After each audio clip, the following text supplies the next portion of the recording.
जय जगत गुरु, जय भारत। भारत देश के आप मेरे सभी भाई बहनों बुजुर्गों को मेरा प्यार भरा राम राम नमस्कार। भाई और बहनों, मैं पवन दास और आज हम बात करेंगे श्री भागवत सुधा सागर पे। आप देख रहे होंगे पीछे स्क्रीन पे श्री भागवत सुधा सागर। एक अनमोल कथा आज आपको सुनाई जाएगी। आपने आज से पहले वो कथा, ये जितने भी तथाकथित धर्मगुरु हैं, भागवत की कथा कहने वाले हैं, शंकराचार्य हैं, महामंडलेश्वर हैं, संत और महंत हैं, अपने नाम से पहले 1008 की उपाधि धारण किए हुए हैं, इन्होंने आपको नहीं सुनाई। ये केवल आपको मीठी मीठी बातें बता के, मीठी मीठी कथा और कहानियां सुना के केवल अपनी दान पेटियों तक सीमित हैं। आज इन कथाकारों ने केवल धर्म को धंधा बना लिया है। इन कथाकारों को, इन धर्म गुरुओं को, शंकराचार्यों को, मंडलेश्वरों को, आप और हम भाई बहनों के आत्म कल्याण की कोई फिक्र नहीं है। इन्हें कोई फिक्र नहीं है कि मरने के बाद हम या हमारे पूर्वज भूत बने, प्रेत बने या लक 84 में गधे, कुत्ते और सूअर बने। इनको फिक्र केवल एक बात की है कि दान दक्षिणा आ रही है या नहीं आ रही है। कारण क्या है? ये स्वयं हमारे धर्मशास्त्रों से अपरिचित हैं। आपको ये जितने भी बड़े बड़े पंडाल लगा के, बड़ी बड़ी स्टेज पे डेकोरेशन करके, लाखों की चेयर पे बैठ के और मीठी मीठी आवाज में जो ये कथाकार दिखाई पड़ते हैं, ये स्वयं अपने ही धर्म ग्रंथों में लिखी हुई सच्चाई से अपरिचित हैं। और आज ये सच्चाई जो आप और हम सभी देशवासियों को जानना पहचानना बेहद जरूरी है। हमारे को ये मानव शरीर उस परमपिता परमेश्वर ने केवल भक्ति के लिए दिया है, भक्ति के लिए, आत्मा का मोक्ष करवाने के लिए। बाकी कार्य तो पशु और पक्षी भी करते हैं। ये 84 लाख योनियों से भिन्न उस परमेश्वर ने हमें जो चोला दिया है मानव, ये केवल उस परमेश्वर की महिमा करने के लिए, सदकर्म करने के लिए और सदा सदा के लिए इन 84 लाख योनियों के महादुख से बाहर निकलने के लिए दिया है। भाई और बहनों, मुझ पवन दास के वीडियो देखना लोहे के चने चबाने के बराबर है। और जिस भाई बहन ने थोड़ा सा धैर्य धारण करके और निष्पक्ष होके यदि वीडियो देख लिया, उसकी आंखें खुल जाएंगी। वो बैठ के रोएगा 2 घंटे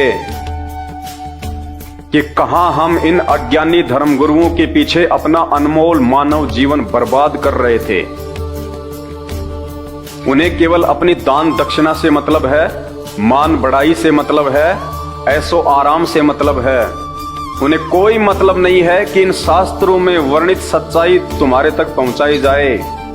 अगर वो सच्चाई तुम्हें बता दें कि इन धर्मशास्त्रों में वास्तव में अध्यात्म के विषय में, और जिनको हम पूर्ण भगवान मानते हैं, ब्रह्मा विष्णु महेश माता जी, 33 करोड़ देवी देवता, जिनको हम पूर्ण परमात्मा पूर्ण भगवान मान के, मोक्ष के दाता मान के दिन रात उनकी कथाएं सुनते हैं, और वो धर्मगुरु जैसा हमें कर्म कांड करने के लिए बोलते हैं, दान दक्षिणा के लिए आदेश देते हैं, हम लोग वैसा ही फॉलो करते हैं। और जिस दिन आपको इन धर्मशास्त्रों में लिखित सच्चाई पता चलेगी, आप अपनी आंखों से देखोगे, उसके बाद आप देखना, आप सिर पे हाथ रख के रोगे कि उन शास्त्र ज्ञानहीन धर्मगुरुओं ने, जो दिखाई देने में तो बिल्कुल ऐसे लगते हैं कि जैसे शास्त्र इन्हीं ने लिखे हों, पूरा का पूरा ज्ञान इनकी खोपड़ी में समाहित है, इनसे बढ़ के तो कोई महाज्ञानी है ही नहीं दुनिया में। जबकि हकीकत यह है कि कि हमारे धर्म ग्रंथों के विषय में चारों वेद, गीता जी, 18 पुराण, 6 शास्त्र और अन्य धार्मिक पुस्तकें, उन धार्मिक पुस्तकों और ग्रंथों के विषय में उन धर्म गुरुओं को, शंकराचार्यों को, संतों को, महंतों को, मठाधीशों को क ख ग का भी ज्ञान नहीं है कि वास्तव में ये धर्म ग्रंथ क्यों लिखे गए हैं और इनके लिखने का औचित्य क्या है। वे स्वयं सच्चाई से अपरिचित हैं, आपको कहां से ज्ञानी बना देंगे। और आज इन धर्म ग्रंथों में वर्णित जो सच्चाई जो सन 1994 से भगत समाज के सामने निकल के आ रही है, देश और दुनिया में जा रही है, टीवी चैनलों के माध्यम से सार्वजनिक तौर पे लोगों को समझाया जा रहा है। ये शुभ कार्य, ये पुण्य कार्य, ये धर्मार्थ का कार्य, ये परमार्थ का कार्य आज इस पूरे विश्व में केवल एकमात्र ऐसा धर्मगुरु है जो आप और हम जीवों के आत्म कल्याण के लिए संघर्ष कर रहे हैं। और उस महान महापुरुष जगत गुरु का नाम है परम पूज्य सतगुरु रामपाल जी भगवान। वीडियो को अंत तक देखना और आज इस वीडियो में आपको पता चलेगा कि जिन भगवानों को हम भगवान मान के पूज रहे हैं कि मरने के बाद में हम उनके लोक में जाएंगे, हमारी आत्मा का कल्याण हो जाएगा, हम कभी 84 लाख योनियों में वापस नहीं आएंगे गधे कुत्ते सूअर बनने के लिए। आज आपका सारा का सारा भ्रम निवारण हो जाएगा। यही श्री भागवत सुधा सागर इसका 12वां अध्याय, 8वां स्कंद और पेज नंबर 549, इसमें भगवान शंकर के विषय में, उनके चरित्र के विषय में, उनके कर्म और कुकर्म के विषय में, उनकी आदतों के विषय में, उनकी सोच और उनकी दृष्टि के विषय में जो सच्चाई लिखी हुई है, ये 12वां अध्याय, 8वां स्कंद और पेज नंबर 549 आज तक एकमात्र सतगुरु रामपाल जी भगवान को छोड़ के इन तथाकथित धर्म गुरुओं ने, शंकराचार्यों ने, आचार्यों ने, ऋषि मुनियों ने, संतों महंतों ने, भागवत के इन कथाकारों ने आप लोगों को क्यों नहीं सुनाई, जबकि ये अध्याय भी तो इसी भागवत के अंदर है कि हमारे भगवान श्री शंकर जी का कैसा चरित्र है, क्या वे पूजा के योग्य हैं, क्या वे भगवान कहलाने के योग्य हैं, क्या वे हम प्राणियों से उत्तम हैं। आज तक इन्होंने आपको सच्चाई नहीं बताई, जबकि इन्होंने इसको पढ़ा, उसके बावजूद भी आप लोगों को बताना उचित नहीं समझा। कारण एक ही था कि इन भगवानों की पूजा पाठ से ही तो इन नकली पंडितों का, ब्राह्मणों का, संतों का, धर्मगुरुओं का, शंकराचार्यों का धार्मिक धंधा चल रहा है। इनकी मीठी मीठी कथा कहानियां बताने से तो इनका ये रोजगार चल रहा है। और अगर इन्हीं भगवानों की वास्तविक सच्चाई कि ये कहां तक के भगवान हैं, कैसा इनका चरित्र है, ये पूजा करने के योग्य हैं या नहीं हैं, इनकी फोटोएं अपने घर में और पूजा स्थल पे रखने के योग्य हैं या नहीं हैं, क्या ब्रह्मा विष्णु महेश माता जी या 33 करोड़ देवी देवताओं की पूजा पाठ करने से, उनकी भक्ति करने से क्या जीव का आत्म कल्याण हो सकता है। इन्होंने आज तक आपको ये सच्चाई नहीं बताई। ये सच्चाई संत रामपाल जी भगवान ने आके बताई। पूरे विश्व पे उन्होंने महान परोपकार का ये कार्य किया है। तो आज हम शुरुआत करते हैं उन्हीं परम पूज्य सतगुरु रामपाल जी भगवान के आशीर्वाद से, जिन्होंने आज हमारी आंखें खोली हैं हर धर्म के धर्म ग्रंथों में लिखी हुई सच्चाई को बताकर कि बच्चों तुम किस दिशा में जा रहे हो, तुम कहां जा रहे हो। ये मानव शरीर तुम्हारा एक एक क्षण बर्बाद होता जा रहा है। तुम किन ओछी और छोटी साधनाओं में लगे हुए हो। इन भगवानों की स्वयं की मुक्ति नहीं है, ब्रह्मा विष्णु महेश 33 करोड़ देवी देवता, देवताओं का राजा इंद्र, इनका चरित्र, और मरने के बाद ये खुद भी 84 लाख योनियों में जाते हैं, इन्हीं सदग्रंथों में लिखा हुआ है। और ये नकली धर्म गुरु, ये कथावाचक, ये शंकराचार्य हमारे से उन्हीं मरणासन भगवानों की, जो स्वयं 84 लाख योनियों में जाते हैं, जन्मते और मरते हैं, जिनकी स्वयं की मुक्ति नहीं है, उन्हीं की भक्ति करवाकर हमारी और हमारे पूर्वजों की मुक्ति का ठेका लिए घूम रहे हैं। हमारे पूर्वजों को इन्होंने भूत बनवा दिया, ये शास्त्र विरुद्ध साधना करवा कर। तो मेरे प्यारे भाई और बहनों, अब जागो, सोने का समय नहीं है। ये सदग्रंथ, ये धार्मिक ग्रंथ, ये शास्त्र आप और हमारे लिए बने हैं, ताकि हम इनको पढ़ें, अपनी आंखों से देखें, इनमें क्या सच्चाई छुपी हुई है, उसके अनुसार फिर हम आगे बढ़ें।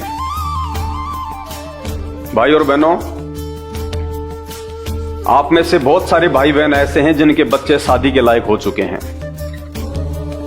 यदि आपको अपनी बेटी का विवाह करना हो और आपको एक लड़के की तलाश हो, आप क्या करेंगे? क्या आप कोई भी ऐरा गैरा लड़का या किसी भी व्यक्ति के कह देने मात्र से और उस लड़के की जांच किए बिना, उसके खानदान की जांच किए बिना, उस लड़के का कैसा चरित्र है, कैसा उसका व्यवहार है, कहां तक उसने शिक्षा प्राप्त की है, क्या रोजगार करता है, लड़की का अच्छे से भरण पोषण कर पाएगा या नहीं कर पाएगा, क्या इन सब बातों को जाने बिना आप अपनी कलेजे की कोर, अपनी बेटी का हाथ किसी भी व्यक्ति के हाथ में दे देंगे?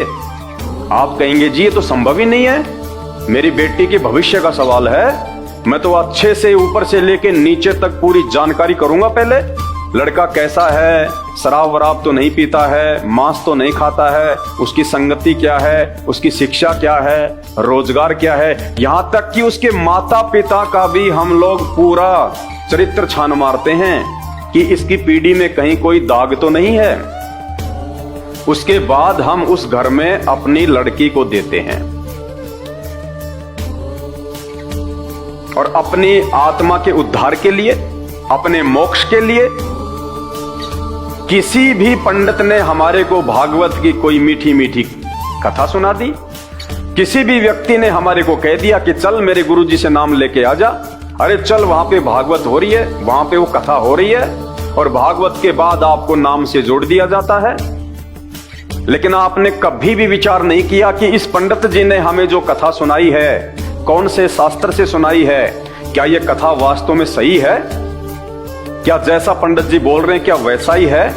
क्या ये भगवान इतने शक्तिशाली हैं जैसा इन भगवानों का पंडित जी के द्वारा गुणगान किया जा रहा है? क्या ये भगवान स्वयं जन्म और मरण के चक्कर से बाहर हैं? क्या ये भगवान मेरा मोक्ष करने में सर्वशक्तिमान है? आपने घर पे आके फिर इन शास्त्रों को खोल के देखना चाहिए, और यदि आपके समझ में नहीं आवे तो किसी समझदार से दिखवाना चाहिए। तो जिस प्रकार एक बाप अपनी बेटी का हाथ बिना सोचे समझे किसी भी ऐरे गहरे व्यक्ति के हाथ में नहीं सौंप सकता, ठीक उसी प्रकार एक बुद्धिमान व्यक्ति, एक सच्चा हिंदू, एक सच्चा सनातनी अपने आध्यात्मिक जीवन का फैसला, अपने भविष्य का फैसला, अपनी आत्मा का फैसला सिर्फ किसी भी कथाकार के द्वारा, कोई भी भागवत की कथा सुना देने से या कोई भी मंत्र दे देने से, यदि उसकी बातों में आकर अपना आध्यात्मिक जीवन उसको सौंप देता है तो वो सबसे बड़ा मूर्ख व्यक्ति है, वो अज्ञानी है, नासमझ है, और अंत में फिर उसके साथ वो बनेगी जो हमारे पूर्वजों के साथ बनती आई है, मरने के बाद भूत प्रेत बनना और पीछे से फिर उनके श्राद्ध निकालना।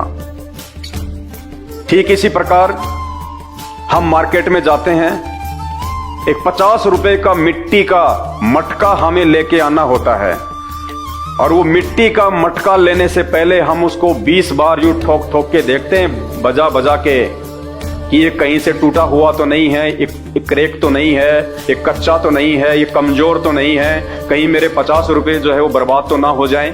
एक मिट्टी का 50 रुपए का मटका खरीदने से पहले भी हम लोग कितना सोचते हैं, कितना विचार करते हैं, और किसी भी अरे गहरे व्यक्ति को, पंडित को, कथाकार को, धर्मगुरु को अपना गुरु बनाने से पहले हम कुछ भी नहीं सोचते, जबकि शरीर की तो कोई कीमत नहीं है, अनमोल है।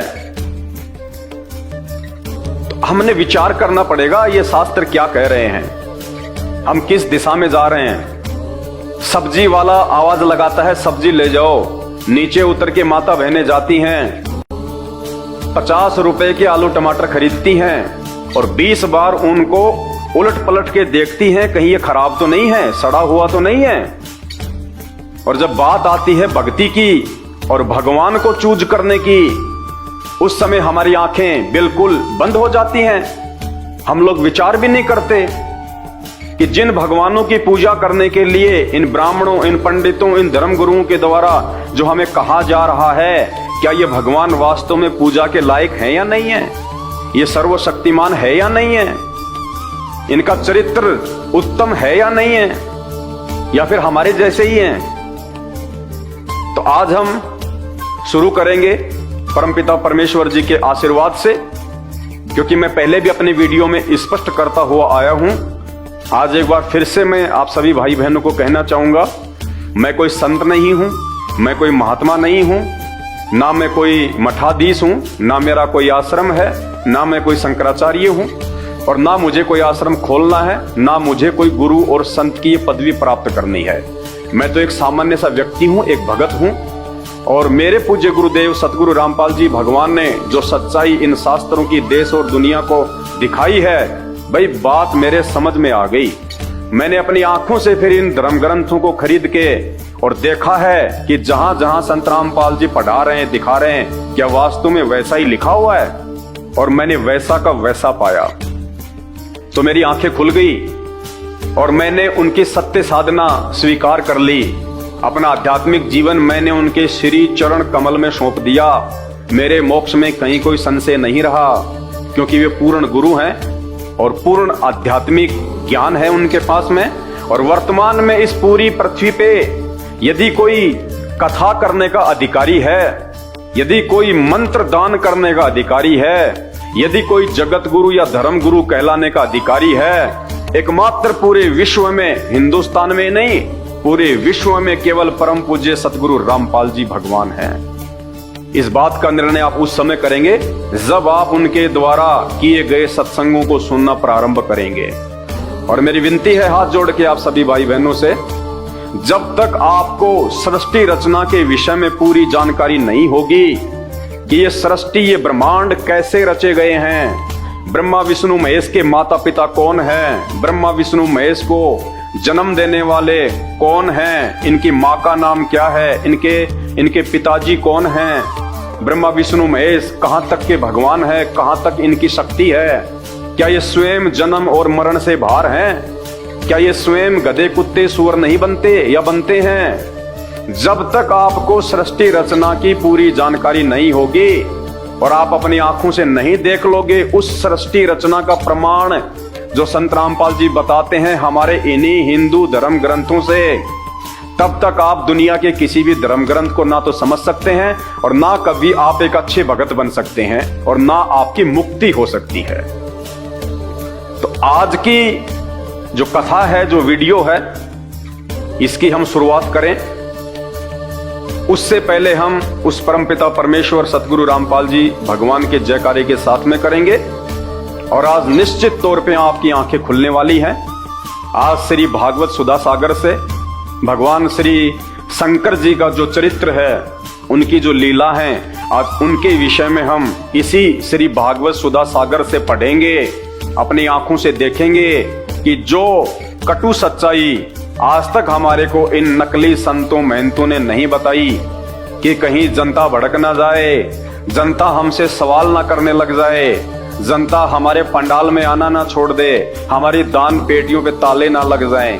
इस डर के मारे इन लोगों ने आपको ये यथार्थ सच्चाई इन भगवानों की नहीं बताई और इन भगवानों की पूजा करवा करवा के इन्हीं को सर्वशक्तिमान, महेश्वर, सर्वेश्वर, राजेश्वर, पता नहीं क्या क्या इनको उपाधियां दे दी गई, जिन उपाधियों के ये लायक नहीं हैं। तो वीडियो की हम शुरुआत करें उससे पहले हम गुरुदेव भगवान का जयकारा करेंगे।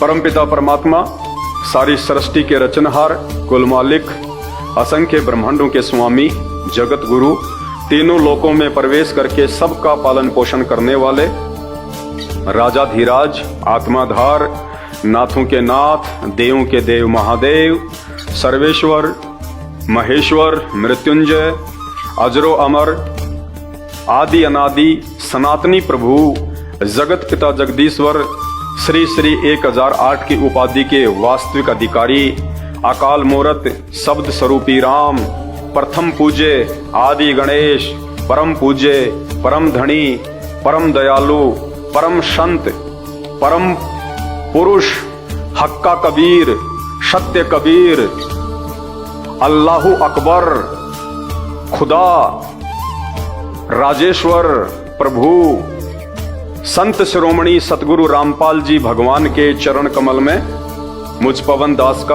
अनंत कोटि दंडवत प्रणाम।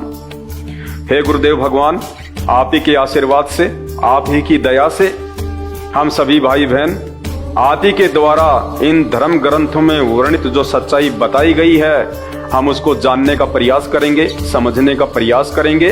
हे परमेश्वर, आपने आके हम जड़मती जीवों की जो बुद्धि खोली है परमेश्वर, उसके लिए हम आपका अनंत कोटि बार दंडवत धन्यवाद करते हैं। परमेश्वर, यदि आप ना होते, यदि आप इस पृथ्वी पे एक मानव की भांति एक संत का चोला धारण करके स्वयं प्रकट ना होते और हमारे को इन धर्म शास्त्रों से सच्चाई ना दिखाते, तो परमेश्वर नकली धर्म गुरुओं ने, संतों ने, शंकराचार्यों ने, भागवत के कथावाचकों ने हमारे पूर्वजों को उल्टी भक्ति साधना करवा करवा के ब्रह्मा विष्णु महेश देवी 33 करोड़ देवी देवताओं को ही परमात्मा बता के जो उनको मरने के बाद में भूत बनवा दिया है, आज उनके श्राद्ध निकाले जा रहे हैं। परमेश्वर, आपने उस महा कष्ट से हम सभी भाई बहनों को बचा लिया है। इस महा उपकार के लिए हम आपका अनंत कोटि दंडवत धन्यवाद करते हैं।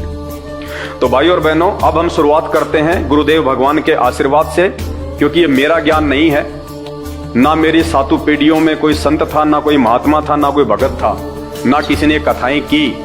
मेरे गुरुदेव भगवान ने आके ये सच्चाई बताई है।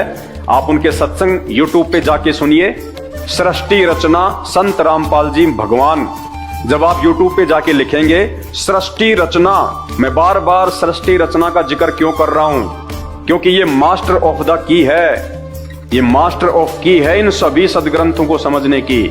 जिस व्यक्ति को सृष्टि रचना समझ में नहीं आएगी वो कुछ नहीं समझ पाएगा अध्यात्म के विषय में, और जिसको सृष्टि रचना समझ में आ गई, ये वेद शास्त्र, ये कुरान, ये बाइबल, ये पुराण, ये गीता जी, ये भागवत, आप यूं कहोगी कि ये तो मैंने बहुत पहले ही पढ़ रखे हैं, ऐसा महसूस होता है। तो आज गुरुदेव भगवान के द्वारा बताई गई जो कथा है, वास्तविक जो कथा है, आज उसके ऊपर हम चर्चा करेंगे। सभी भाई बहन इसको समझने का प्रयास करें, निष्पक्ष होकर, धैर्य के साथ। देखिए, इन भगवानों के विषय में जिस भी धर्मगुरु को पता चला है, केवल इन शास्त्रों से ही पता चला है। इन शास्त्रों के अलावा किसी को भी इन भगवानों की जानकारी किसी और से नहीं हुई है। इसलिए शास्त्र जो कह रहे हैं वो बिल्कुल सत्य है। इस सत्य को जिसने स्वीकार कर लिया और सच्चे गुरु की शरण में आके जिन्होंने अपनी भक्ति शुरू कर दी, उन्हीं का आत्म कल्याण संभव है। वरना आप देख रहे हो हमारे चारों तरफ गधे, कुत्ते, सुअर, ये 84 लाख योनियां कितना महा कष्ट उठा रही हैं। कौन है ये वही है जो पहले मानव थे, इंसान थे, और जिन्होंने सही भक्ति नहीं करी, जिनको तत्वदर्शी संत नहीं मिला, जिनको सही धर्मगुरु नहीं मिला, और आज उनकी वो दुर्गतियां हो रही है उन्हीं लोगों की जो भागवत बैठ के सुना करते थे, जो नकली धर्मगुरुओं को दान किया करते थे, जिनसे नाम उपदेश लेके अपने आत्मा का कल्याण समझ रहे थे कि गुरुजी ने हमारा तो बेड़ा पार कर दिया। गुरुजी ने मरने के बाद में पशु बना के बेड़ा गर्ग कर दिया। तो श्री भागवत सुधा सागर, जिसको सुख सागर भी कहते हैं, गीता प्रेस गोरखपुर से ये प्रकाशित है। सभी हिंदू भाइयों के ये घरों में मिलेगी आपको। जितने भी हमारे धर्मगुरु हैं, कथावाचक हैं, उनके पंडाल में, उनकी स्टेज पे मिलेगी आपको। और देखिए, इस श्री भागवत सुधा सागर की जो कहानी है, जो वृतांत है, जो कथा है, ये सारा का सारा जो वृतांत है, ये श्री सुखदेव ऋषि जी और राजा परीक्षित के बीच में है। सुखदेव जी जो श्री वेद व्यास जी के पुत्र थे, और राजा परीक्षित जो पांडवों के अंतिम वंशज थे, उन दोनों के बीच की ये वार्ता है। ये श्री सुखदेव जी हैं जो कथा सुना रहे हैं राजा परीक्षित जी को, ये परीक्षित जी हैं। इन दोनों के बीच ये सारा संवाद है। और एक बात जो मेरे पूज्य गुरुदेव जी ने बताई, प्रथम बार पूरी दुनिया को, वो आपको भी सुननी चाहिए। जब राजा परीक्षित ने काल प्रभाव से एक ऋषि के गले में मरा हुआ सांप डाल दिया, और उसके बाद में उनको श्राप मिला कि आज से 7वें दिन तुझे तक्षक नाग डसेगा और उसके जहर से तेरी मृत्यु होगी। तो उस समय जो साधु संत महात्मा होते थे, वो सिद्धि युक्त होते थे, पाखंड नहीं करते थे, ड्रामा नहीं करते थे, भगवान से डरने वाले थे। तो राजा जो परीक्षित है वो घबरा गए कि इनका जो वचन है वो खाली नहीं जाता। राजा ने अपने मंत्रियों से विचार विमर्श किया।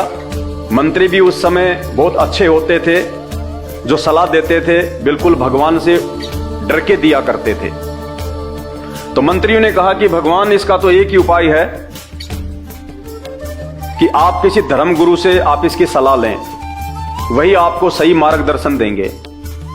राजा ने अपने धर्म गुरुओं से मार्गदर्शन लिया।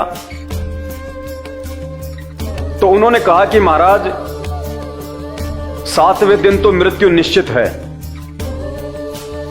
लेकिन अगर आपको श्री भागवत सुधा सागर की कथा सुनाई जाए, श्री कृष्ण भगवान की, श्री विष्णु भगवान की लीलाएं अगर आपको सुनाई जाएं, तो आपका ध्यान इन सांसारिक मोह ममता से, इस मृत्यु के भय से, इस राजपाट से हटके और बैकुंठ में लग जाएगा, स्वर्ग में लग जाएगा। तो मरने के बाद में आप सीधे बैकुंठ में चले जाओगे। तो परीक्षित ने कहा कि भैया देर किस बात की, पंडित जियों को बुलाओ और भागवत करवाओ। अब विचार करने की बात यह है कि उस समय द्वापर युग में, आज से लगभग 5000 वर्ष पहले, यही श्री भागवत सुधा सागर, जिसकी कथा राजा परीक्षित को सुनाने के लिए किसी भी धर्म गुरु ने हां नहीं भरी, किसी भी कथावाचक ने हां नहीं भरी, किसी भी ऋषि मुनि साधु संत महात्मा ने हां नहीं भरी। सबने हाथ जोड़ लिए और कहा कि भगवान, हम श्री भागवत सुधा सागर का पाठ करने के, कथा करने के अधिकारी नहीं हैं, क्योंकि सबको पता था कि 7वें दिन रिजल्ट आएगा और उस समय तुम्हारे को सूली पे टांग दिया जाएगा। इसलिए किसी ने भी हां नहीं भरी कि साहब, हम वर्तमान के, हम द्वापर के जितने भी साधु संत महात्मा ऋषि हैं, हम ये कथाएं करने के अधिकारी नहीं हैं। बोला कौन कर सकता है? तो उनको बताया गया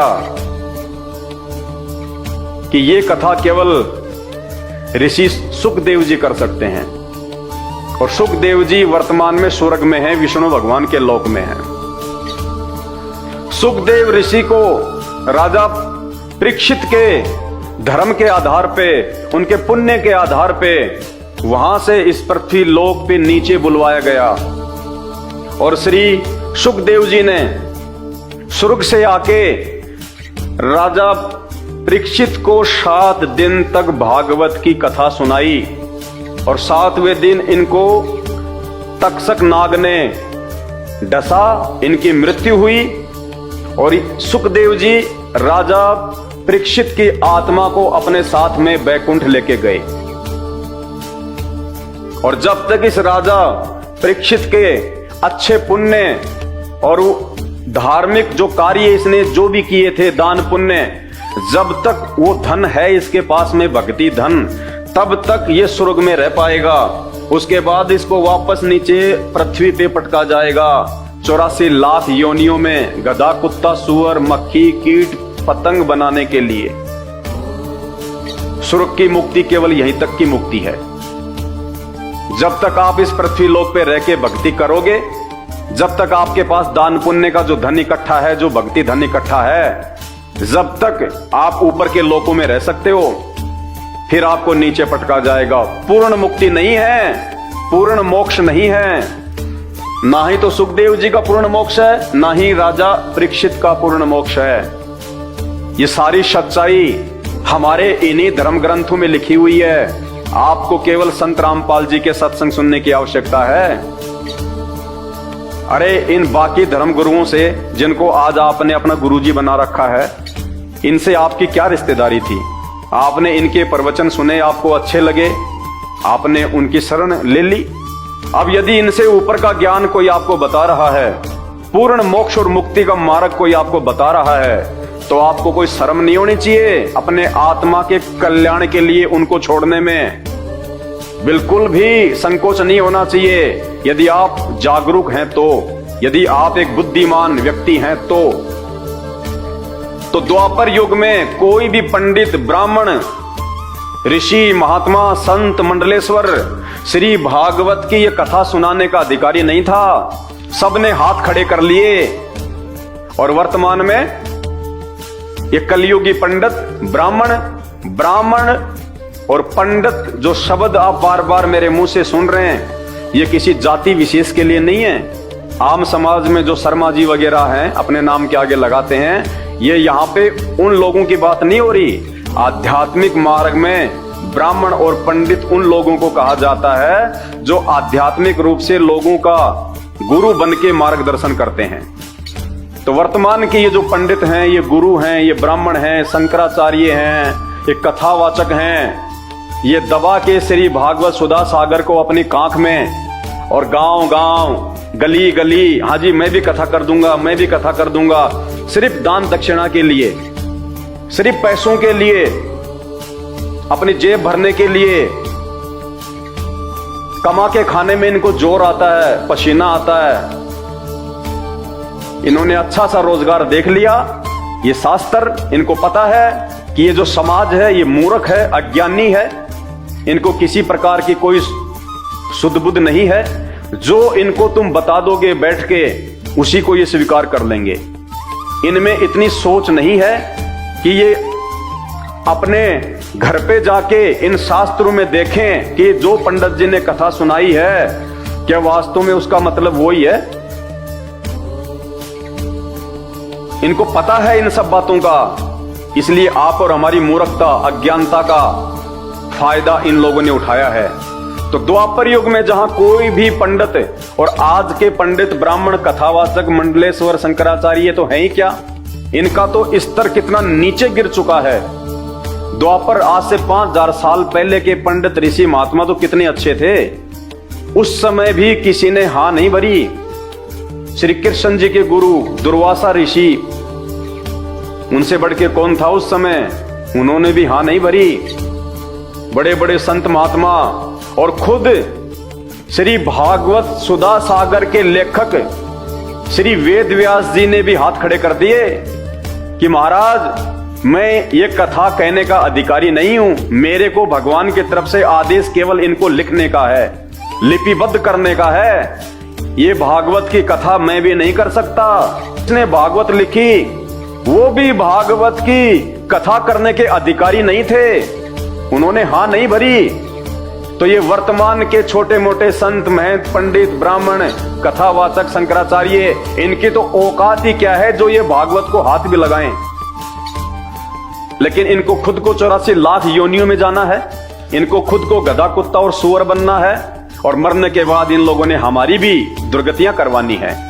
तो भाई और बहनों, ये काल का, शैतान का, ये काल कौन है, शैतान कौन है, जब आप YouTube पे जाके लिखेंगे सृष्टि रचना संत रामपाल जी भगवान, आपको पता चलेगा ये ब्रह्मा विष्णु महेश के पिताजी हैं, जिसका काल कहते हैं, जिसको शैतान, मुसलमान धर्म में जिसको शैतान कहते हैं, हम हिंदू जिसको काल कहते हैं। आपको पता चलेगा इसने हमारे को बांध रखा यहां पे, इन नकली पंडितों के माध्यम से, इन आधे अधूरे भगवानों के माध्यम से, ब्रह्मा विष्णु महेश और देवी देवताओं की भक्ति में लगा के, जबकि ये सब जन्म और मरण में हैं। तो सुखदेव ऋषि को बुलाया गया बैकुंठ से कथा करने के लिए भागवत की। तो आप खुद विचार करो कि वर्तमान में कौन अधिकारी होगा भागवत करने का? सिर्फ संत रामपाल जी। ये पूर्ण परमात्मा हैं, पूर्ण परमेश्वर हैं, पूर्ण गुरु हैं, पूर्ण संत हैं। इनके अलावा इन शास्त्रों को कोई हाथ भी लगाने का अधिकारी नहीं है कथा के रूप में। और अब आगे जब हम इसमें बढ़ेंगे भाई और बहनों, आपको पता चलेगा जिस ब्रह्मा विष्णु महेश को हम पूर्ण परमात्मा मान के, पूर्ण भगवान मान के, देखो भगवान तो हैं ये, क्योंकि तीन लोक की जो सृष्टि है उसका कुछ हद तक ये संचालन कर रहे हैं अपनी माता दुर्गा के आदेश से। लेकिन ये समर्थ नहीं है, ये पूर्ण परमात्मा नहीं है, ये जन्म और मरण के इस महाचक्र से बाहर नहीं है। तो इनकी भक्ति से हमारा जन्म मरण कैसे कटेगा? और इनकी जब हम पूजा करेंगे तो इनके गुण हमारे अंदर आएंगे। देखो, जिसकी भी हम पूजा करेंगे तो उसके जो गुण हैं, उसका जो चरित्र है, वैसे ही हम बन जाएंगे जिसको हम फॉलो करेंगे। तो आज एक छोटी सी झलक है श्री भागवत सुधा सागर 12वां अध्याय 8वां स्कंद पेज नंबर 549। आप देखिएगा भगवान शंकर के विषय में इस पवित्र ग्रंथ में क्या लिखा हुआ है, और उसके बाद आप खुद निर्णय करना, क्या ऐसे चरित्र वाला पूर्ण भगवान हो सकता है, पूर्ण परमात्मा हो सकता है? जो कर्म इन्होंने किया, क्या आप वो कर सकते हैं आज? शर्म आ जाएगी आपको, शर्म। मुझे भी ये पढ़ाते वक्त मुझे शर्म आएगी, शर्म। माता बहनों के सामने बोल के भी नहीं सुना सकते। ऐसे कर्म हमारे भगवान शंकर ने किए हैं, जिनको हम भगवान मान के सर्वेश्वर, महेश्वर, मृत्युंजय, अजरो अमर, पूर्ण ब्रह्म, अपनी आंखों से देखना।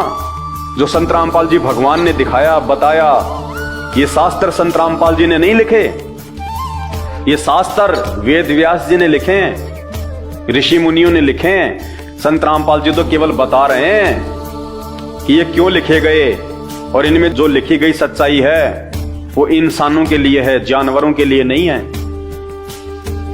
तो आपने अपने जीवन का फैसला स्वयं करना है। इन नकली धर्म गुरुओं के चक्कर में पड़ के मरने के बाद में 84 लाख योनियों में जाना है, भूत और प्रेत बनना है, या संत रामपाल जी की शरण ग्रहण करके अपनी पूर्ण मुक्ति करवानी है।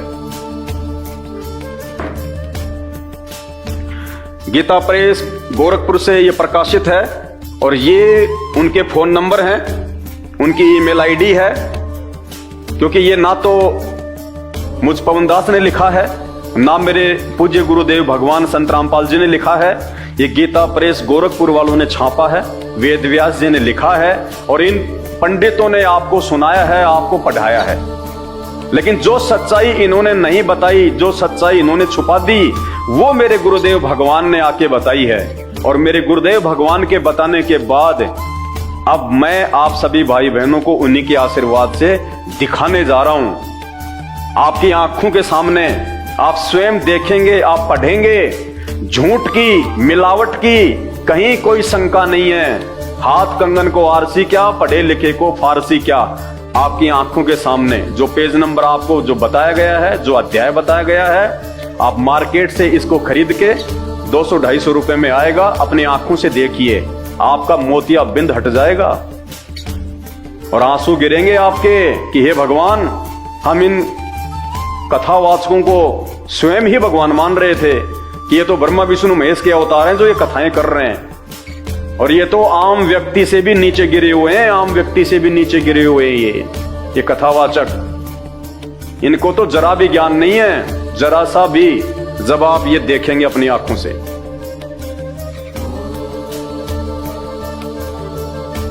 अध्याय 12 अष्टम स्कंद है और पेज नंबर है 549। 12वां अध्याय है श्री भागवत सुधा सागर का। क्या लिखा हुआ है? मोहिनी रूप को देखकर महादेव जी का मोहित होना। मोहिनी रूप को देखकर महादेव जी यानी शंकर जी का, शिव जी का, भगवान शंकर का उसके ऊपर मोहित हो जाना। श्री सुखदेव जी कहते हैं, परीक्षित, जब भगवान शंकर ने यह सुना कि श्री हरि ने स्त्री का रूप धारण करके असुरों को मोहित कर लिया और देवताओं को अमृत पिला दिया। जब समुद्र मंथन हुआ था उस समय अमृत का जो घड़ा है वो निकला था और विष का घड़ा निकला था। भगवान विष्णु ने एक सुंदर स्त्री का रूप धारण किया था, मोहिनी का, और मोहिनी का रूप धारण करके राक्षसों को भगवान विष्णु ने मदिरा पान करवाया अपने हाथों से, उनको बेशुद्ध कर दिया और जो अमृत का जो घड़ा था वो उन्होंने देवताओं को दे दिया। और उस समय भगवान शंकर ने समुद्र मंथन के दौरान जो विष निकला था, जहर, उसको अपने कंठ में रोक लिया था, जिस कारण से वो बेशुद्ध थे। तो उस समय वो मोहिनी रूप को नहीं देख पाए। बाद में आगे चल के देवताओं ने जब मोहिनी रूप का वर्णन किया तो भगवान शंकर के अंदर से इच्छा हुई कि मैं भी वो स्त्री का सुंदर रूप देखूं। जैसे आजकल आप देखते होंगे बहुत सारे ऐसे लोग हैं, जब कोई सुंदर माता बहन कहीं से निकलती है या गुजरती है तो उसको एकटक उसको देखते हैं। या जैसे कोई हीरोइन आ गई बहुत सुंदर, ऐश्वर्या राय आ गई, सन्नी लियोन आ गई, तो क्या करेंगे ये लड़के और लड़कियां? दौड़ दौड़ के जाएंगे। उस दिन स्कूल भी नहीं जाएंगे, कॉलेज भी नहीं जाएंगे और उनको देखने के लिए जाएंगे, उनकी सुंदरता को देखने के लिए।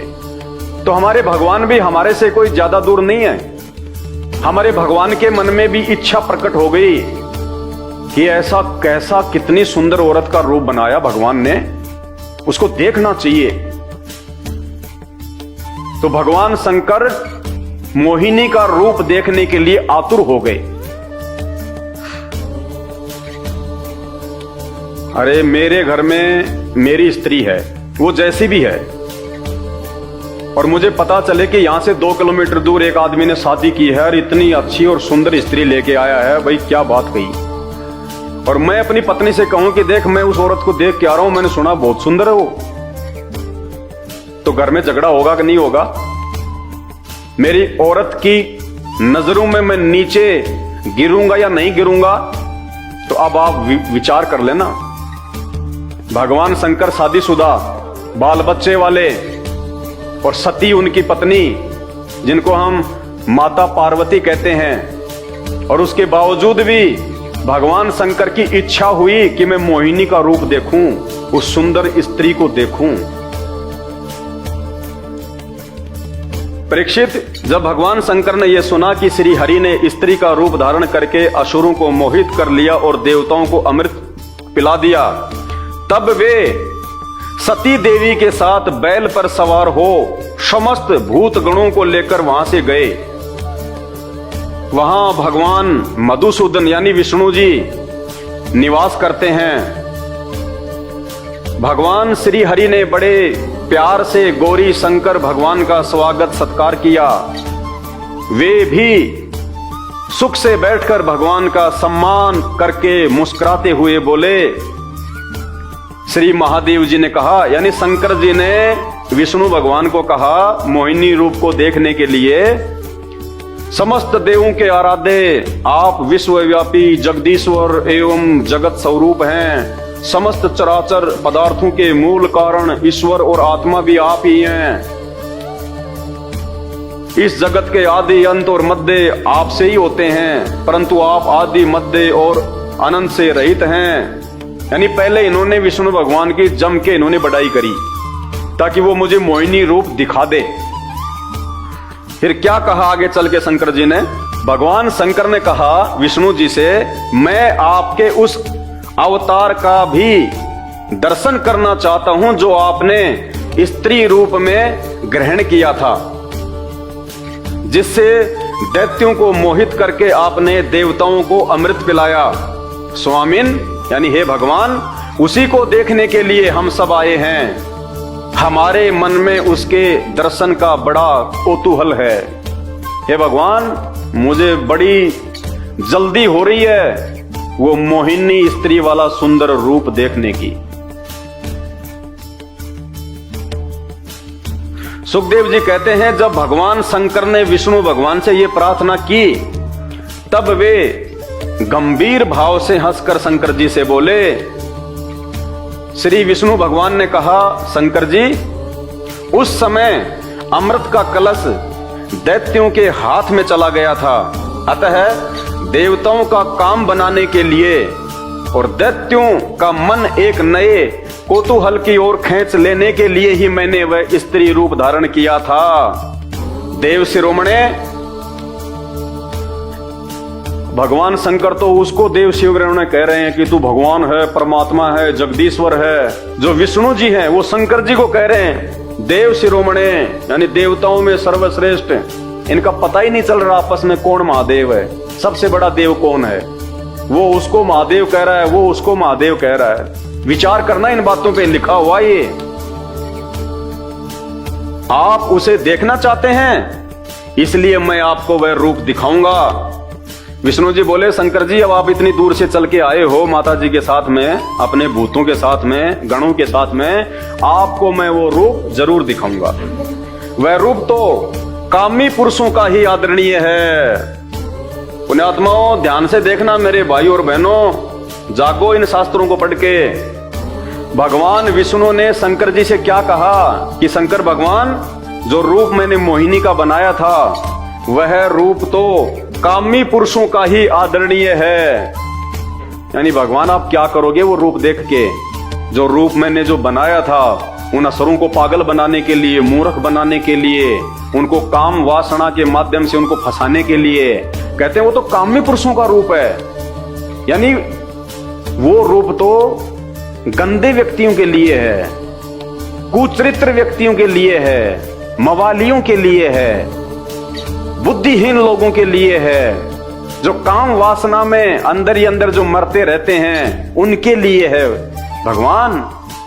फिर भी शंकर भगवान नहीं माने और कहा कि नहीं देखूंगा। पुण्यात्मा विचार करना, ये चरित्र दिखाया जा रहा है भगवान शंकर का, छुपा हुआ नहीं है, आपकी आंखों के सामने है। ये सदग्रंथ झूठ नहीं बोल रहे। विष्णु भगवान स्वयं कह रहे हैं कि वह रूप तो कामी पुरुषों का आदरणीय है। कामी पुरुष कौन होता है? जो किसी भी औरत को देख के अपना आपा खो दे, जो कोई भी उल्टा सीधा काम कर बैठे उसके साथ में, जो विषय वासनाओं का दास हो, उसको कहते हैं कामी पुरुष। लेकिन शंकर भगवान ने वो कामी पुरुष बनना भी स्वीकार कर लिया उस रूप को देखने के लिए।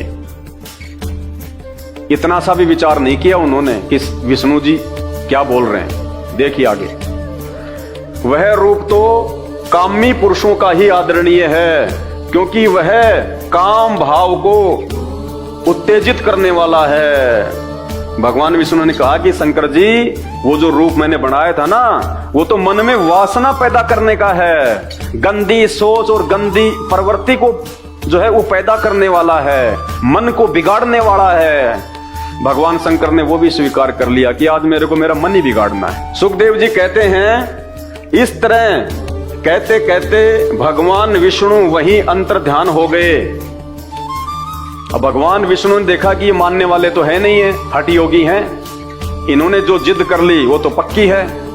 तो ये कह के भगवान विष्णु अंतर ध्यान होके अपने महल के अंदर चले गए और महल के अंदर जाके फिर उन्होंने मोहिनी का रूप धारण किया और बाहर प्रकट हो गए एक बाग में। इस तरह कहते कहते विष्णु भगवान वहीं अंतर्ध्यान हो गए और भगवान शंकर सती के साथ चारों ओर दृष्टि दौड़ाते हुए वहीं बैठे रहे।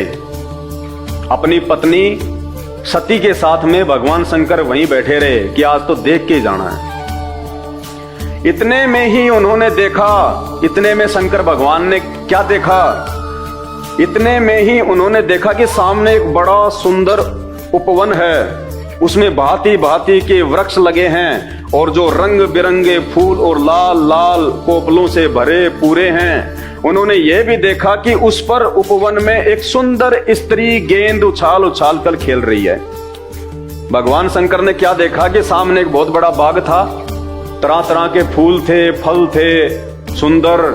और फिर उन्होंने क्या देखा कि एक सुंदर स्त्री गेंद को हाथ में लेके उछाल उछाल के खेल रही है।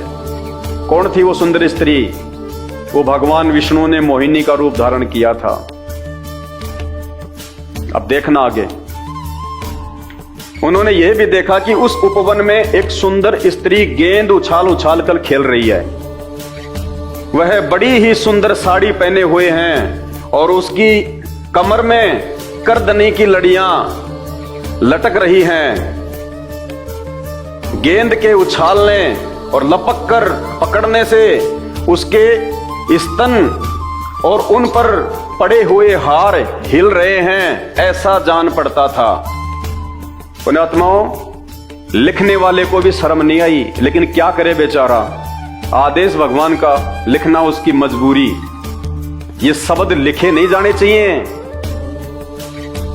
कि जब वो मोहिनी रूप में भगवान विष्णु सुंदर स्त्री गेंद को हाथ में लेके उछाल उछाल कर खेल रही थी, तो उसके उछलने के कारण उसके जो स्तन थे वो भी उछल रहे थे। बताओ, ये बातें इन शास्त्रों में लिखने की है क्या? हमारे घर में हमारी माता बहनें अपने बच्चों को खिलाती है, उनके साथ में वो क्रिकेट खेलती है, स्तन तो उनके भी हैं और वो तो एक स्वाभाविक सी बात है, स्तन तो उनके भी उछलेंगे। तो क्या उसका प्रचार किया जाना चाहिए क्या कि जब मेरी मां मुझे खिला रही थी तो उसके स्तन ऐसे उछल रहे थे? पुण्यात्माओं, विचार कर लेना, अगर अपना मानव जीवन सफल करना है तो धरती पे आज भगवान आया हुआ स्वयं। राम और श्री कृष्ण जी भी इंसान बन के आए थे, जानवर बन के नहीं आए थे। आज भी भगवान आएगा तो इंसान बन के आएगा और इंसान रूप में संत रामपाल जी धरती पे प्रकट हैं। इन भगवानों के भगवान ये ब्रह्मा विष्णु महेश तो उनके नाखून के बराबर भी नहीं है, उनकी पावर, उनकी समर्थता के आगे। यह आपको उस समय पता चलेगा जब आप अपने धर्म ग्रंथों को अपनी आंखों से देखोगे। इन भगवानों की 33 करोड़ देवी देवताओं की आपको जब ये पावर का पता चलेगा, समर्थता का पता चलेगा, इनकी लीलाओं का, इनके चरित्र और इनके कुचरित्र का आपको मालूम चलेगा, फिर संत रामपाल जी के सत्संग आपको समझ में आएंगे। यूट्यूब पे जाके सर्च कर लेना, सृष्टि रचना संत रामपाल जी भगवान, वरना गधा कुत्ता सुअर बनने से अगले जन्म में नहीं बच पाओगे। ये कटु सत्य है। क्या कह रहे हैं वेदव्यास जी? गेंद के उछालने और लपक कर पकड़ने से उनके स्तन और उन पर पड़े हुए हार हिल रहे हैं, ऐसा जान पड़ता था। मानो इनके भार से उनकी पतली कमर पर पग पग पर टूटते टूटते बच जाती है। स्तनों के भार से उनकी कमर टूटती टूटती बच रही है। ये लिखने की बातें हैं, लेकिन आप और हमारी आंखें खोलने के लिए ये उस पूर्ण परमात्मा जो ब्रह्मा विष्णु महेश से ऊपर है, उस पूर्ण परमात्मा की ये बहुत बड़ी मेहर है जिन्होंने वेद व्यास को ये बुद्धि देके और ये सदग्रंथ लिखवा दिए, ताकि आज हम इनको पढ़ें और इनको पढ़ने के बाद में हमारे को, जिनको हम भगवान मान के पूज रहे हैं, हमारे को उनके चरित्र का पता चले कि वो पूजा के योग्य हैं या नहीं हैं, वो भगवान कहलाने के योग्य हैं या नहीं हैं। वह अपने लाल लाल पलवों के समान सुकुमार चरणों से बड़ी कला के साथ ठुमक ठुमक कर चल रही थी। उछलता हुआ गेंद जब इधर उधर छलक जाता था तब वह लपक कर उसे रोक लेती थी। इससे उसकी बड़ी बड़ी चंचल आंखें कुछ उदगन सी हो रही थी। उसके कपोलों पर कानों के कुंडलों की आभा जगमगा रही थी और घुंघराली काली काली अलके उन पर लटक जाती थी, जिससे मुख और भी उल्सित हो उठता था। जब कभी साड़ी सरक जाती और उसके केसों की वेणी खुलने लगती तब अपने अत्यंत सुकुमार बाएं हाथ से वह उन्हें संवार लिया करती थी। उस समय भी वह दाहिने हाथ से गेंद उछाल उछाल कर सारे जगत को अपनी माया से मोहित कर रही थी। गेंद से खेलते खेलते उसने तनिक लज्जा भाव से मुस्कुराकर तिरछी नजर से शंकर जी की ओर देखा। उस मोहिनी ने जो गेंद से खेल रही थी, जिसकी साड़ी नीचे सरक चुकी थी, इतना सुंदर रूप था, और खेलते खेलते उसने तिरछी नजर से भगवान शंकर की तरफ देखा। फिर क्या हुआ? बस उनका मन हाथ से निकल गया। किसका? शंकर जी का। ये शंकर भगवान का मन उनके हाथ से निकल गया। शंकर भगवान अपने होशो हवास खो बैठे उस औरत की सुंदरता को देख के, उसके यौवन को देख के, उसको रूप को देख के। अरे आजकल के नौजवानों को क्या दोष दें जब हमारे भगवानों का मन उनके हाथ से निकल गया एक सुंदर औरत को देख के। तो आज के नौजवान युवाओं को कौन क्या दोष दे सकता है? भाई, जिसकी हम पूजा करेंगे और जिसका जैसा चरित्र है वैसा ही तो आज हमारा होगा। तो इन भगवानों की पूजा करते करते उनके जो गुण हैं आज हमारे अंदर भी आ गए। इसीलिए सबकी नजरें आज गंदी हो रखी हैं। कोई माता बहन निकलती है तो सबकी कुदृष्टि पड़ती है, क्योंकि जब हमारे भगवान ही ऐसे हैं तो हम कैसे होंगे? अरे टीचर बच्चे को जो पढ़ाएगा, बच्चा तो वैसी पढ़ाई पढ़ेगा, उसमें बच्चे का उसमें क्या दोष है? तो उस मोहिनी के सुंदर रूप को देख के, और मोहिनी ने जब शंकर भगवान की तरफ तिरछी नजर से देखा, तो शंकर भगवान का मन उनके हाथ से छूट गया। सुध बुध खो बैठे, आपा खो दिया भगवान ने, सब कुछ भूल गए, उसके ऊपर मोहित हो गए, आसक्त हो गए। जैसे काम वासना के समय इंसान को कुछ याद नहीं रहता। उनका मन हाथ से निकल गया। वे मोहिनी को निहारने और उसकी चितवन के रस में डूबकर विहल हो गए। बिल्कुल पागल से हो गए भगवान शंकर। कुछ याद नहीं रहा उनको कि मेरी पत्नी भी यहीं बैठी हुई है, मेरे बेटे भी यहीं हैं, मेरे जो गण हैं वो भी यहीं हैं। वो क्या कहेंगे, वो क्या सोचेंगे मेरे इस प्रकार से ये व्यवहार करने के चलते? उन्हें अपने आप की भी सुध नहीं रही। फिर पास में बैठी हुई अपनी पत्नी सती और गणों की तो याद ही कैसे रहती। वेदव्यास जी कह रहे हैं कि उस मोहिनी के रूप को देख के भगवान शंकर इतने कामुक हो गए, इतने वासना ग्रस्त हो गए, बेसुध हो गए। उनको खुद की अपनी सुध नहीं रही, तो अपने पास में बैठी अपनी पत्नी सती और जो गण उनके साथ में आए थे विष्णु शंकर लोक से, उनकी तो याद ही कहां रहती। अपनी औरत को भी भूल गए भगवान शंकर उस दूसरी औरत के ऊपर आसक्त होके। ये चरित्र हमारे ग्रंथों में इसी भागवत सुधा सागर में 12वें अध्याय में लिखा हुआ है। सवाल करना इन नकली धर्मगुरुओं से, इन भागवत के कथावाचकों से कि तुम इसके ऊपर क्यों नहीं पढ़ाते, इसके ऊपर क्यों तुम ये कथा नहीं सुनाते कि हम जिनको भगवान मान के पूज रहे हैं उनका क्या, उनका जो है वो चाल चलन है।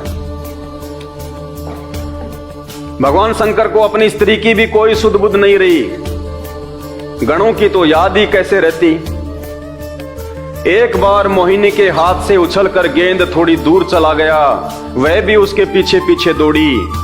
उसी समय शंकर जी के देखते देखते वायु ने उनकी झीनी सी साड़ी कर्दनी के साथ ही उड़ा दी।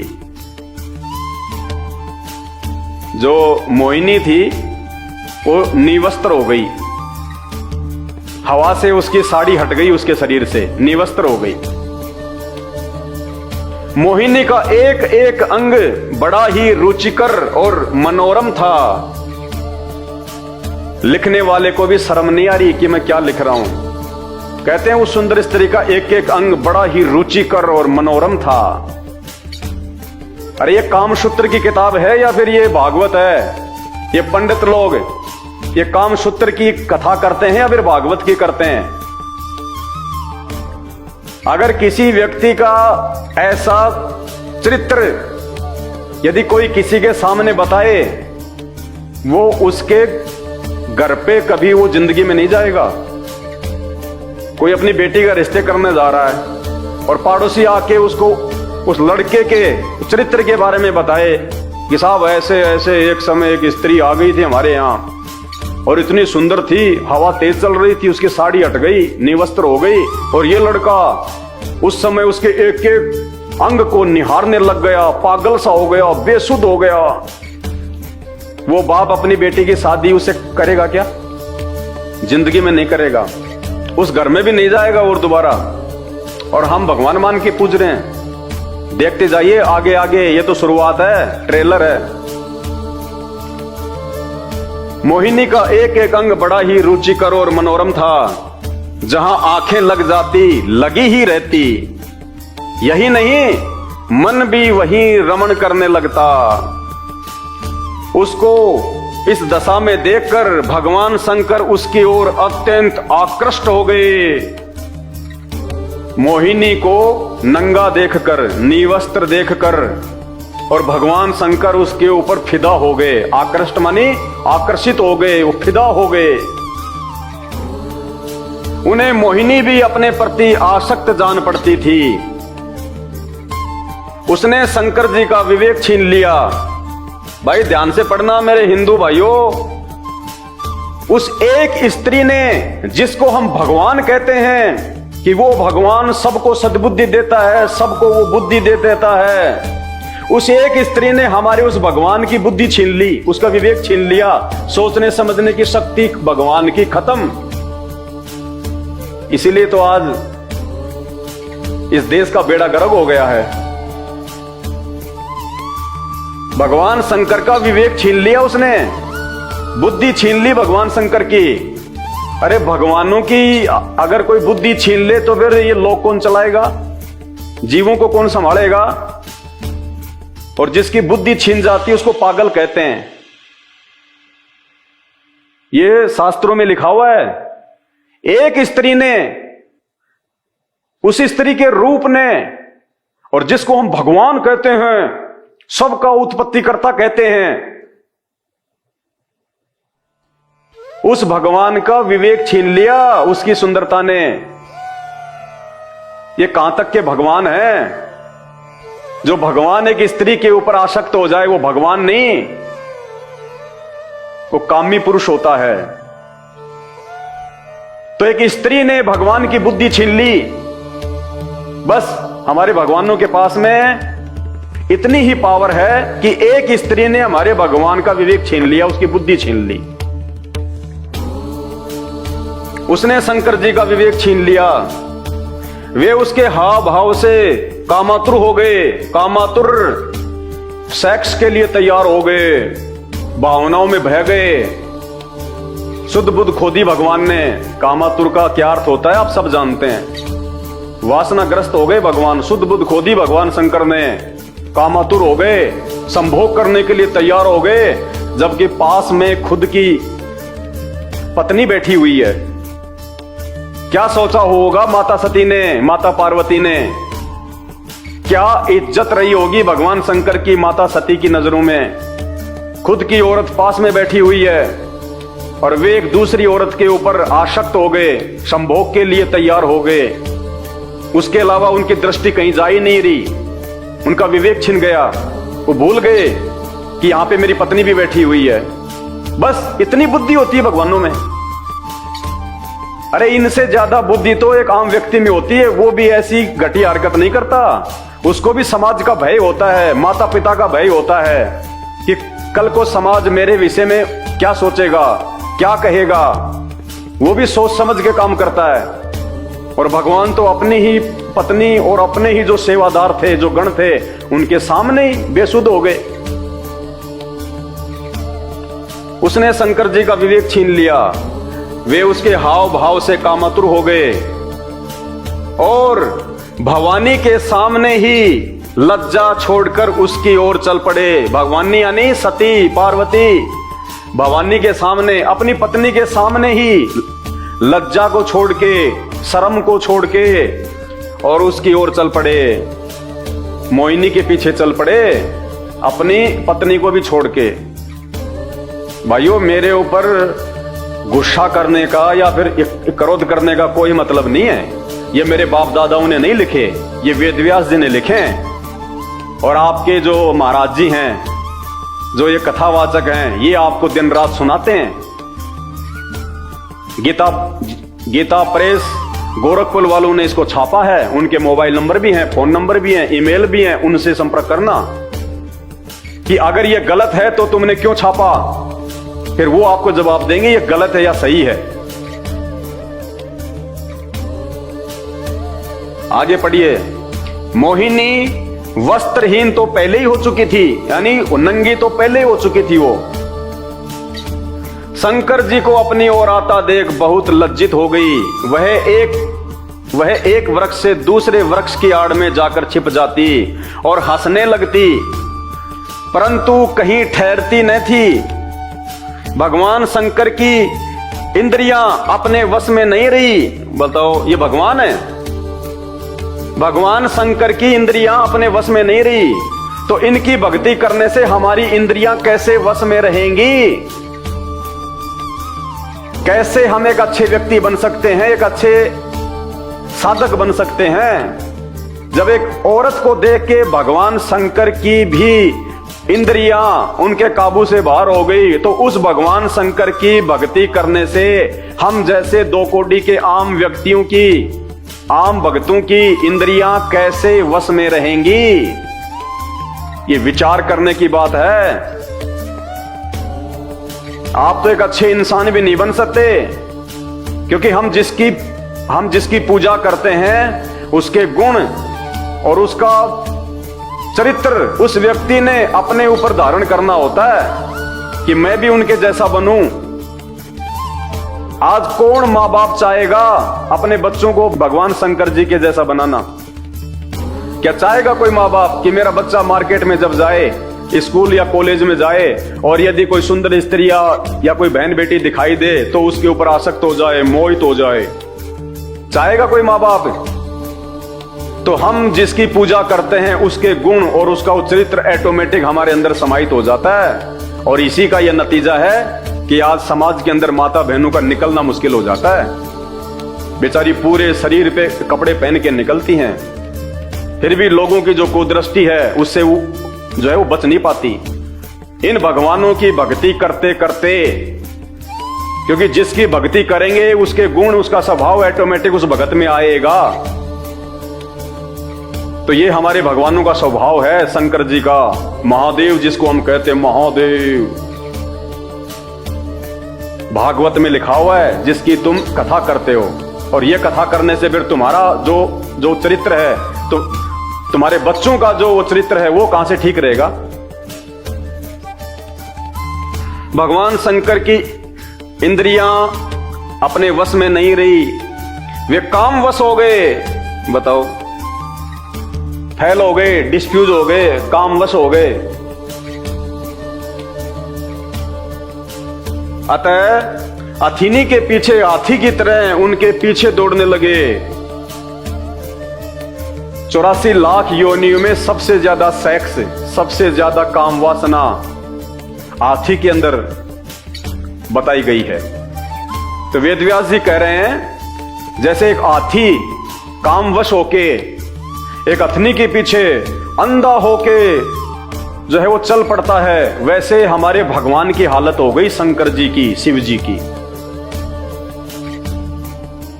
विवेक खत्म, बुद्धि खत्म, सिर्फ काम वासना दिखाई दे रही है।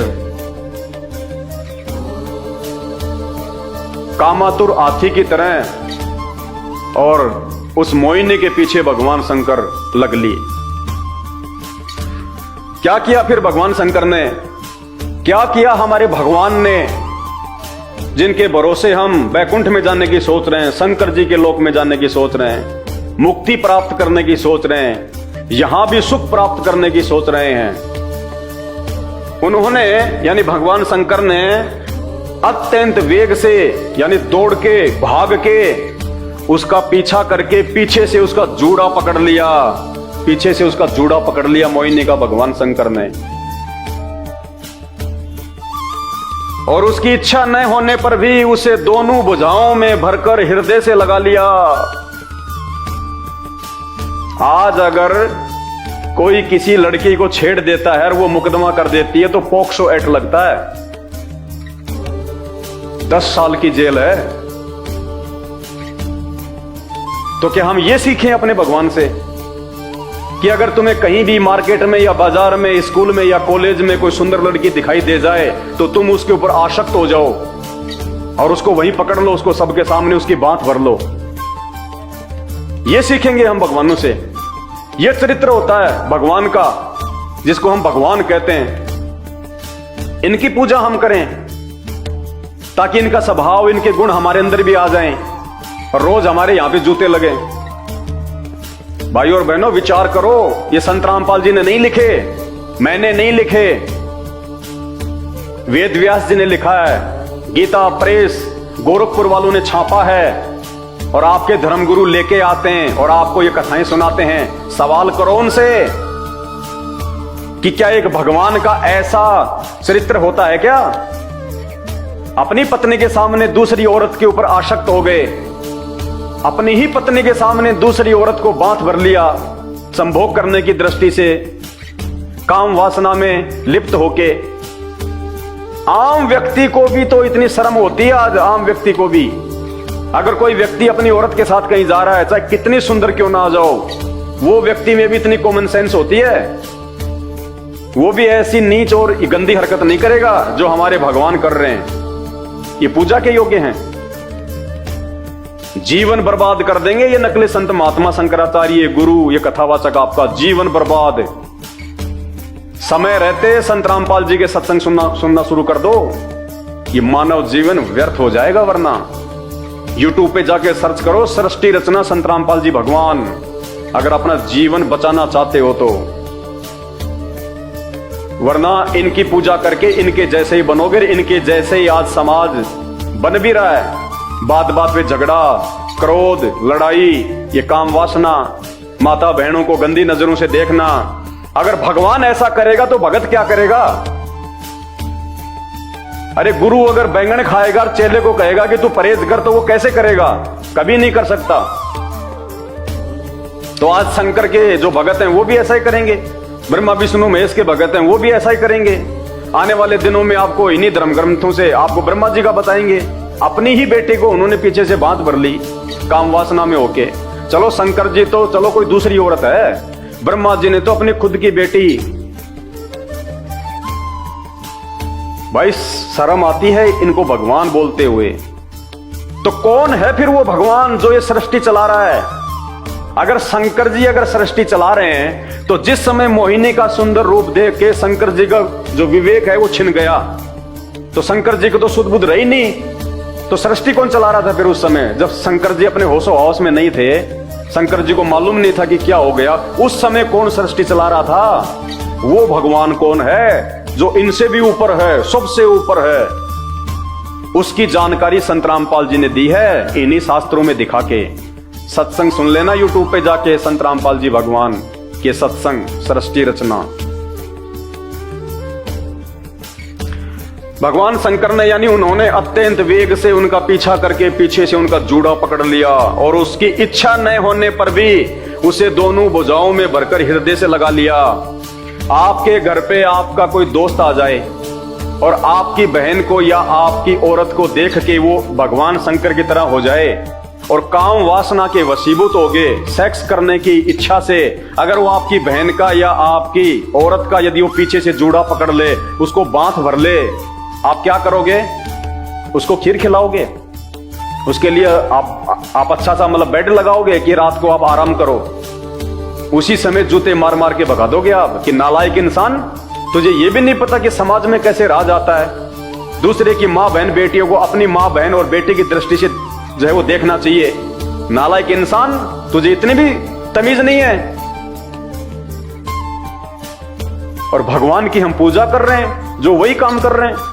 उनके आगे हम अगरबत्ती कर रहे हैं, उनके हम फूल चढ़ा रहे हैं कि भगवान बहुत अच्छा, तुम करो, हम संभाल लेंगे, टेंशन ना लो आप।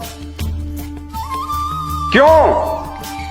क्योंकि आज तक हमारे को इन भगवानों का यह चरित्र इन्हीं शास्त्रों से इन नकलियों ने नहीं दिखाया। इन नकली शास्त्रियों ने, पंडितों ने, ब्राह्मणों ने, इन कथावाचकों ने, शंकराचार्यों ने हमारे को यह सच्चाई नहीं बताई। इन भगवानों की पार्ट 2, केवल पार्ट 1 पढ़ाया हमारे को। मीठी मीठी कथा कहानियां भिलनी राम की, सुदामा श्री कृष्ण जी की मीठी मीठी कहानी सुना सुना के दान पेटियां भरी। ये पार्ट 2 ये नहीं दिखाया, सच्चाई नहीं दिखाई, सिक्के का दूसरा पहलू नहीं दिखाया। क्योंकि ये अगर वो बता दें इन भगवानों के विषय में तो लोग इनको पूजना छोड़ दें और लोग सवाल करें कि ये तो भगवान हो नहीं सकते ऐसे काम करने वाले। भाई भगवान कौन है उसकी जानकारी दो, जो इन गंदे कर्मों से दूर होता है। अरे भगवान भी अगर ये संभोग करेगा, वासना में अगर वो लिप्त रहेगा, किसी भी माँ बहन बेटी को देख के अगर उसको पीछे से बांध भर लेगा, वो भगवान काहे का?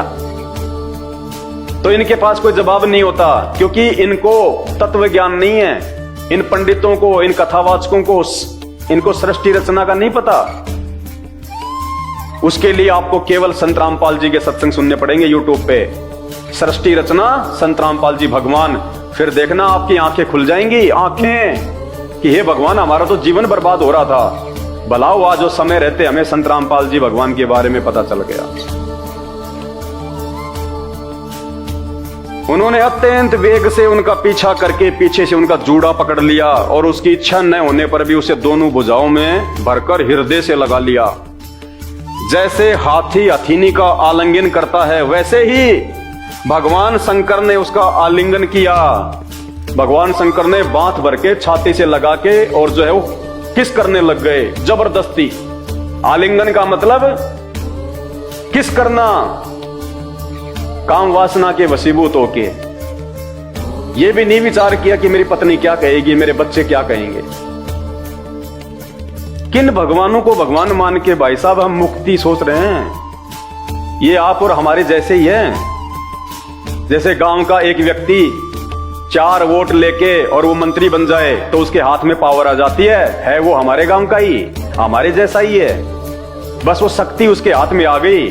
तो ये भगवान शंकर, ब्रह्मा विष्णु महेश और देवता, ये भी इंसानी थे, ये भी 84 लाख योनियों में हैं। जब इनका कभी मानव जन्म हुआ था, इन्होंने कोई अच्छी भक्ति की थी, दान पुण्य इन्होंने ठीक ठाक किए थे, जिस कारण से वो भक्ति के प्रभाव से, वो बल से, वो पावर से आज इनको ये पोस्ट मिली हुई है। और जैसे इनकी भक्ति समाप्त होगी, ये भक्ति समाप्त करने के तो लक्षण नहीं है। जैसे इनकी भक्ति समाप्त होगी फिर ये यहीं आएंगे 84 लाख योनियों में। तो ये भी हमारे जैसे ही हैं। लेकिन ये चरित्र देखो, अगर भगवान का ऐसा चरित्र होगा तो भक्ति कौन करेगा? भाई कोई मूर्ख कर सकता है, समझदार व्यक्ति उसकी भक्ति नहीं करेगा जिसका ये चरित्र हो। ऐसे चरित्र वाले को तो लोग अपने जो है वो घर में भी नहीं घुसने दे, अपनी मां बहन बेटियों से दूर रखते हैं, और हम इनको भगवान मान के पूज रहे हैं। भाई विचार करने की बात है। जैसे हाथी हथीनी का आलिंगन करता है, वैसे ही भगवान शंकर ने उसका आलिंगन किया, किस करना शुरू कर दिया। वह इधर उधर खिसक कर छुड़ाने की चेष्टा करने लगी, वो बेचारी अपना बचाव करने लगी और भगवान ने जबरदस्ती पकड़ लिया। आज कोई जबरदस्ती करे तो कोर्ट उसको 10 साल की सजा कर देती है। इसी छीना झपटी में उनके सिर के बाल बिखर गए। वास्तव में वह सुंदरी भगवान की रची हुई माया थी। कौन थी वो सुंदरी? भगवान की रची हुई माया। तो फिर शंकर जी कौन थे? फिर शंकर जी कौन थे? जब वो मोहिनी भगवान की रची हुई माया थी तो फिर शंकर जी कौन थे? फिर शंकर जी तो भगवान हुए नहीं। जो शंकर जी किसी और भगवान की रची हुई माया पे आसक्त हो गए तो वो भगवान कौन है भाई? ये सारा रहस्य आपको समझ में आएगा संत रामपाल जी के जब आप सत्संग सुनना करो, जब आप सत्संग सुनना शुरू करोगे। वास्तव में वह सुंदरी भगवान की रची हुई माया थी। इससे उसने किसी प्रकार शंकर जी से भुजा पास से अपने को छुड़ा लिया। बड़ी मशक्कत करके बेचारी मोहिनी ने शंकर जी को अपनी भुजाओं से छुड़ा लिया। अब बताओ, ये तो समर्थ भी नहीं है। अरे यहां कोई पहलवान अगर किसी औरत को पकड़ ले तो वो छुड़ा नहीं सकती। और शंकर भगवान, जिसको हम भगवान कहते हैं, महेश्वर, पावरफुल, और एक औरत उस भगवान से अपने आप को छुड़ा के भाग गई, जबकि भगवान ने तो जबरदस्ती पकड़ रखा था ढंग से। तो भगवान में तो पावर भी नहीं है भुजाओं में, एक औरत छुड़ा के भाग गई। ये भी विचार करने की बात है। इससे उसने किसी प्रकार शंकर जी के भुजा पास से अपने को छुड़ा लिया और बड़े वेग से भागी, बड़ी तेजी से भागी बेचारी अपनी इज्जत रक्षा के लिए। भगवान शंकर भी उन मोहिनी वेशधारी अद्भुत कर्मा भगवान विष्णु के पीछे पीछे दौड़ने लगे। विष्णु भी कम नहीं है, मजे वो भी पूरे ले रहा है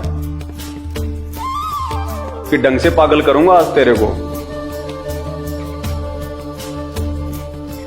उस समय ऐसा जान पड़ता था मानो उनके शत्रु कामदेव ने इस समय उन पर विजय प्राप्त कर ली। बताओ, यानी सेक्स ने भगवान शंकर पे विजय प्राप्त कर ली, ऐसा जान पड़ रहा था। वेदव्यास जी कह रहे हैं, अरे जब एक कामदेव, वो तो एक देव है, महादेव नहीं है, जब एक देवता ने, एक कामदेव ने और शंकर जी के ऊपर विजय प्राप्त कर ली तो ये काहे के भगवान हुए, काहे के महादेव हुए। वो कामदेव बड़ा हो गया शंकर भगवान से, तो जिसने भगवान शंकर पे विजय प्राप्त कर ली। इसलिए तो रावण ने इन 33 करोड़ देव देवताओं को अपनी जेल में डाल रखा था, इन्हीं कर्मों के चलते। तो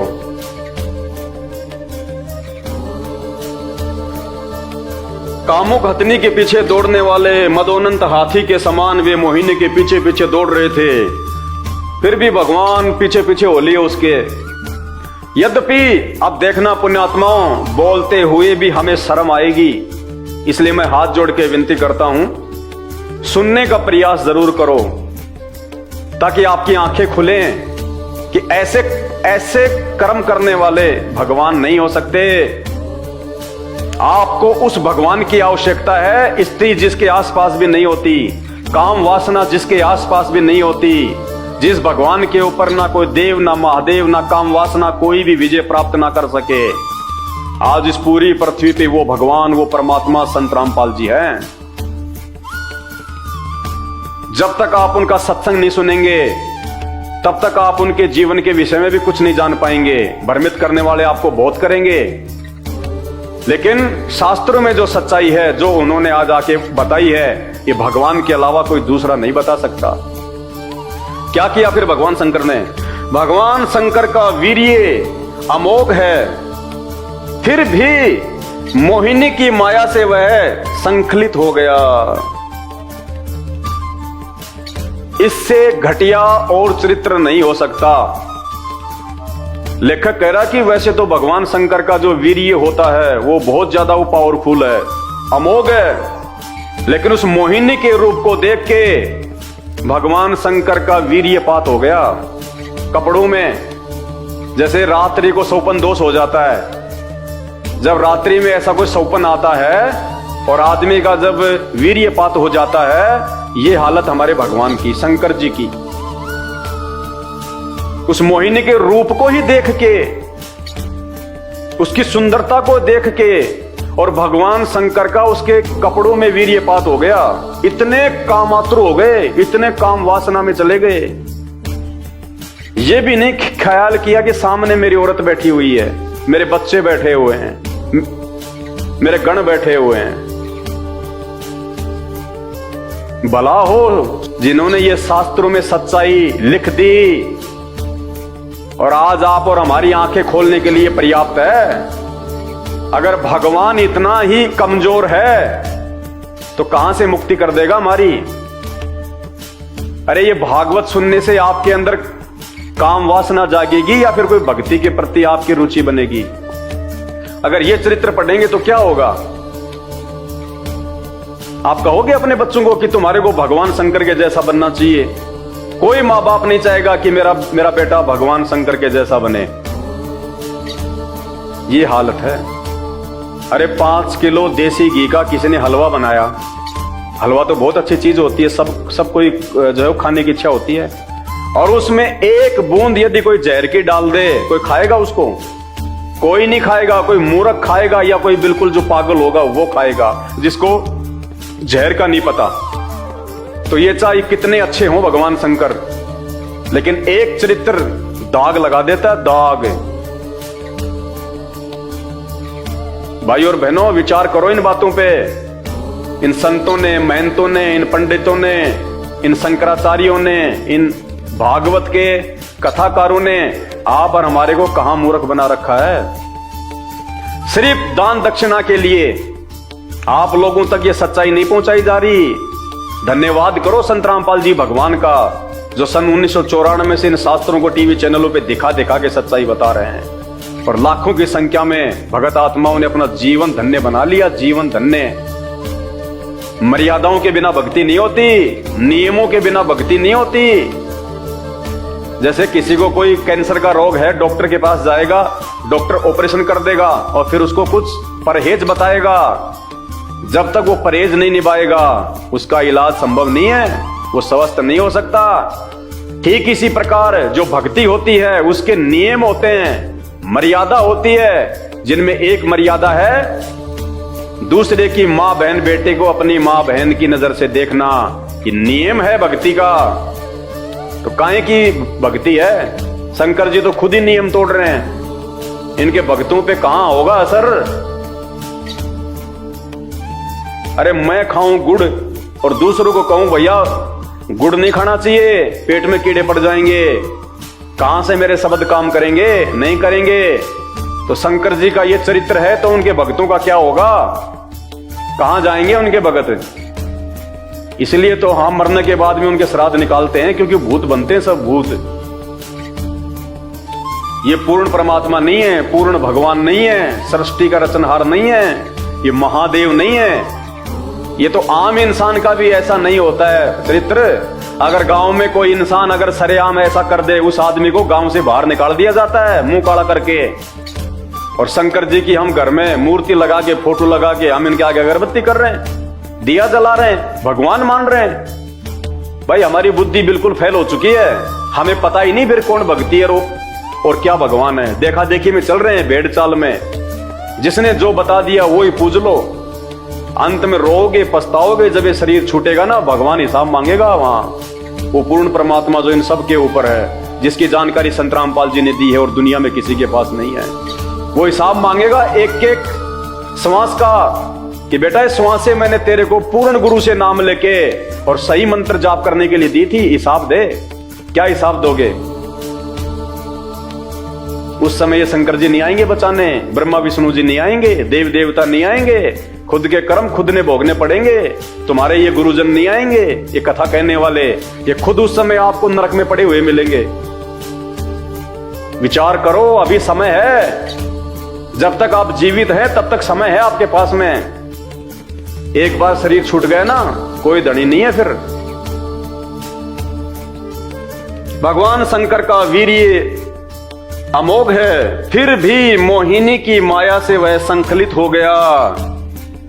भगवान शंकर का वीर्य पृथ्वी पर जहां जहां गिरा वहां सोने चांदी की खाने बन गई, और उसको तुम अपने कानों में, नाक में, अपने गले में तुम सजा के घूम रहे हो। शर्म की बात है ये।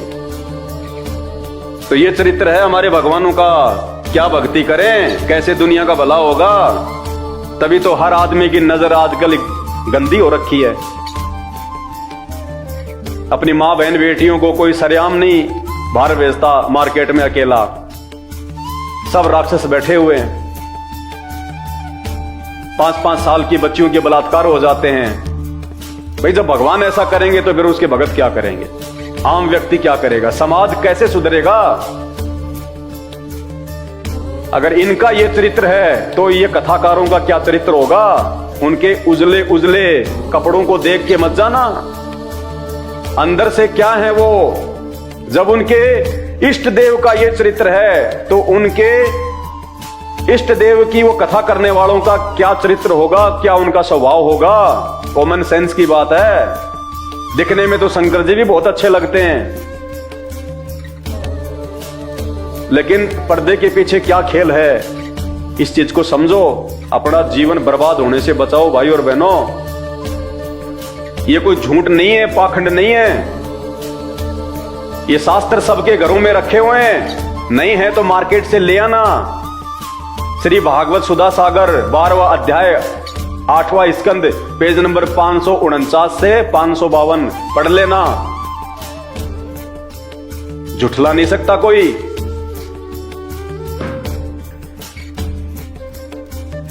फिर क्या कहा सुखदेव जी ने, हे परीक्षित, वीर्यपात हो जाने के बाद उन्हें अपनी स्मृति हुई।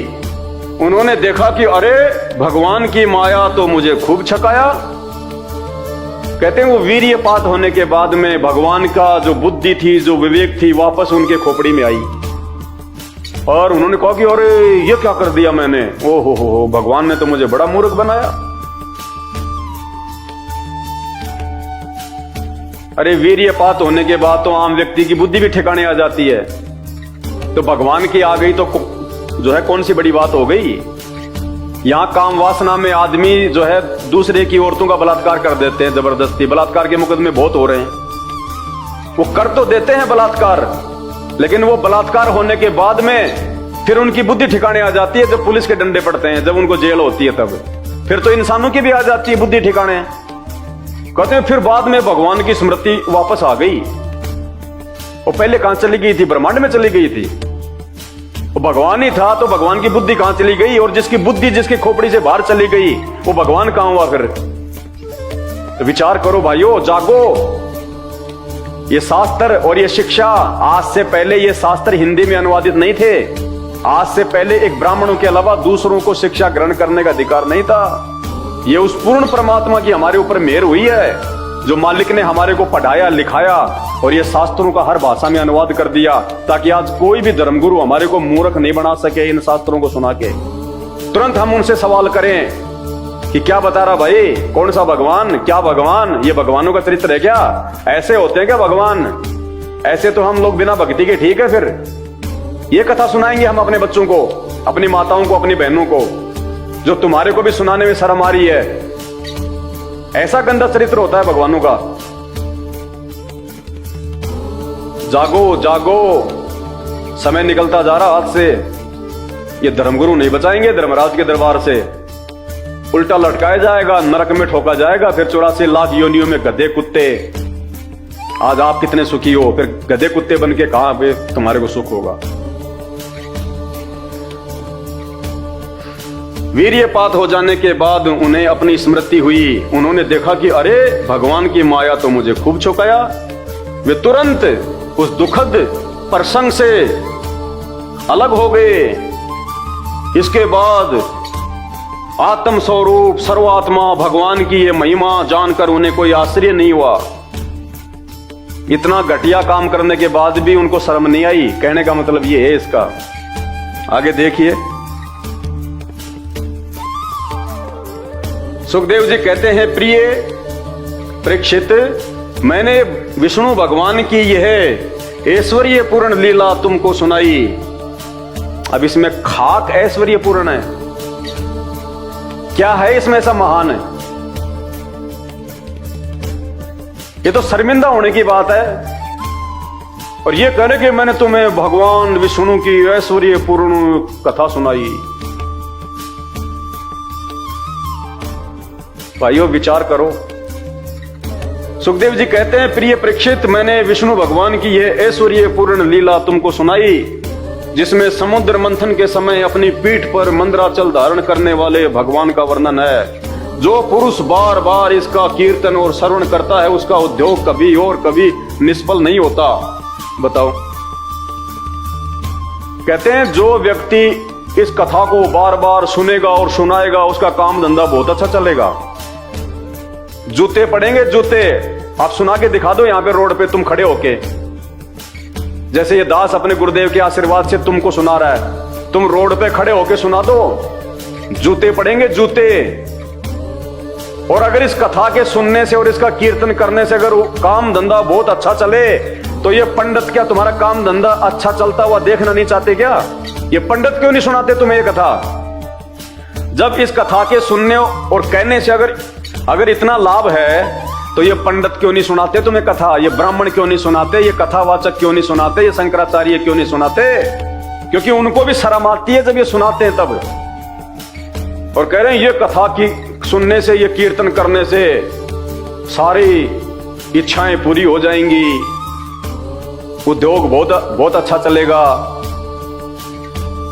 ऐसे मूर्ख बनाया जा रहा है हमें, क्योंकि सुखदेव को फिर ऊपर कोई भगवान नजर नहीं आता। उसको भी पता था इन बातों का कि ऐसे जो है वो चरित्र वाला भगवान नहीं हो सकता, लेकिन सुखदेव को उनसे ऊपर दूसरे भगवानों की भी तो जानकारी नहीं। वो जानकारी संत रामपाल जी ने दी आज आके। एकमात्र संत रामपाल जी हैं जो ये कथा सुनाने के अधिकारी हैं, एक संत के रूप में, धर्म गुरु के रूप में। अरे जब द्वापर में कोई ये कथा कहने का अधिकारी नहीं था, सबने हाथ खड़े कर दिए, और आज ये ले के बड़े बड़े पंडाल लगा के माइक और ये कथा करते फिरते हैं। ये जीवन बर्बाद कर रहे हैं, समाज का जीवन बर्बाद। ये अधिकारी नहीं है, ये भी मरने के बाद में सूअर बनेंगे, ये गधे कुत्ते बनेंगे, 84 लाख योनियों में जाएंगे। ये विधान है परमात्मा का। सत भक्ति केवल संत रामपाल जी के पास है, आज पूरे विश्व में किसी के पास नहीं है। अगर समझ में आ जाए तो बहुत अच्छी बात है। जो पुरुष बार बार इसका कीर्तन और श्रवण करता है, उसका उद्योग कभी और कभी निष्फल नहीं होता। आगे 13वां अध्याय आ गया। तो भाई और बहनों, आप सबसे मेरी हाथ जोड़ के विनती है, ये मानव शरीर परमात्मा ने केवल भक्ति के लिए दिया है। मानव जन्म दुर्लभ है, ये मिले न बारंबार। जैसे पेड़ से पत्ता टूट जाए वापस नहीं लगता डाल। एक बार ये छूट गए ना, तो जैसे वो फल या पत्ता पेड़ से टूट के गिर जाता है, फिर वापस नहीं लगता, ये वापस नहीं मिलेगा। और ये जितने भी नकली धर्मगुरु हैं, ये कथावाचक हैं, ये हमारे मानव जीवन को बर्बाद करवा रहे हैं। इनको खुद को शास्त्रों का वास्तविक ज्ञान नहीं है, ना ये कथा करने के ये अधिकारी हैं, ना ये कोई मंत्र देने के अधिकारी हैं, ना इनका कोई चरित्र अच्छा है, ना इनके कोई विचार अच्छे हैं, ना इनकी भक्ति की कोई मर्यादा है, ना कोई नियम है। बस इनको दान दक्षिणा दिए जाओ, बाकी शराब पियो, बीड़ी पियो, मांस खाओ, तुम गुटखा खाओ, चोरी करो, जारी करो, तुम रिश्वत लो, जीव हत्या करो, इनको कोई मतलब नहीं है। समय रहते संत रामपाल जी के सत्संग सुनना शुरू कर दो। रोजाना शाम को 7:30 बजे साधना टीवी चैनल पे 7:30 बजे से 8:30 बजे तक 1 घंटे का सत्संग आता है। बाकी मोबाइल सबके हाथ में है, यूट्यूब पे जाके सर्च करो, सृष्टि रचना संत रामपाल जी भगवान। भाई और बहनों, आने वाला समय बड़ा विनाशक है, प्राकृतिक उथल पुथल का समय है। उस समय आपके ये नकली गुरु नहीं बचाएंगे आपको।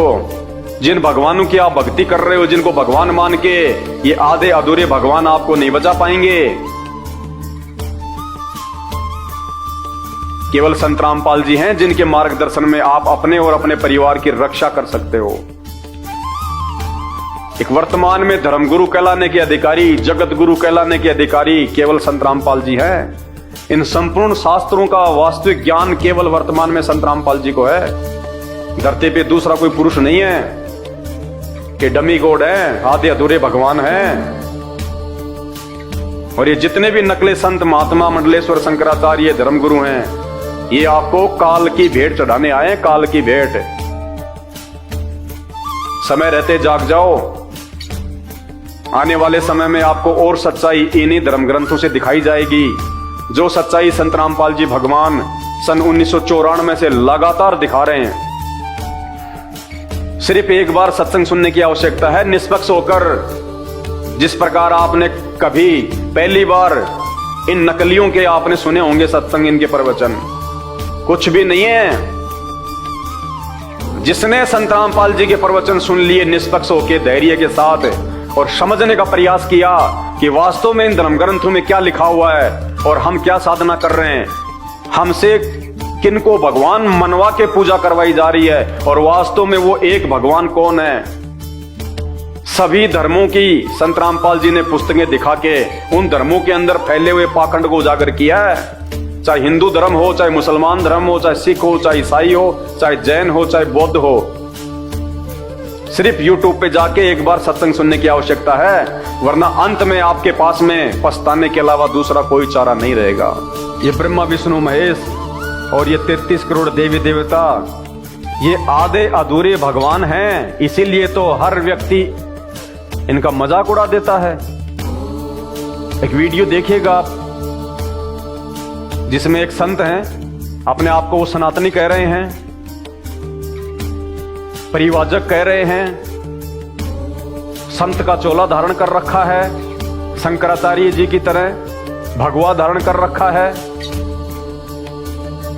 और आजकल जो बागेश्वर नाम से कोई संत है, जो हनुमान जी का उपासक है, वो चैलेंज कर रहा है,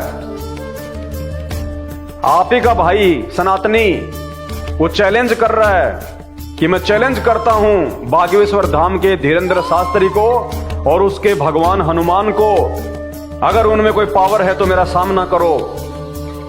वो कह रहा है कि वो पाखंड है सब, हनुमान जी के नाम पे जो भी कुछ वो कर रहा है वो पाखंड है सरासर, और हम पाखंड का समर्थन नहीं करते। और अंत में वो चैलेंज कर रहा है धीरेन्द्र शास्त्री और हनुमान को कि हनुमान अगर है, अगर कोई सिद्धि है तो आओ मेरे सामने, मैं उसको चैलेंज करता हूं। सुनिए वीडियो। पाखंडियों को छोड़ो, ये बाबा कहाँ से आ गया यहाँ?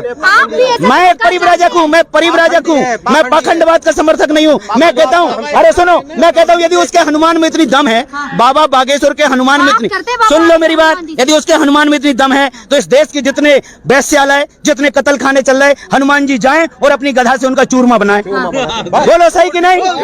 बोलो सही कि नहीं?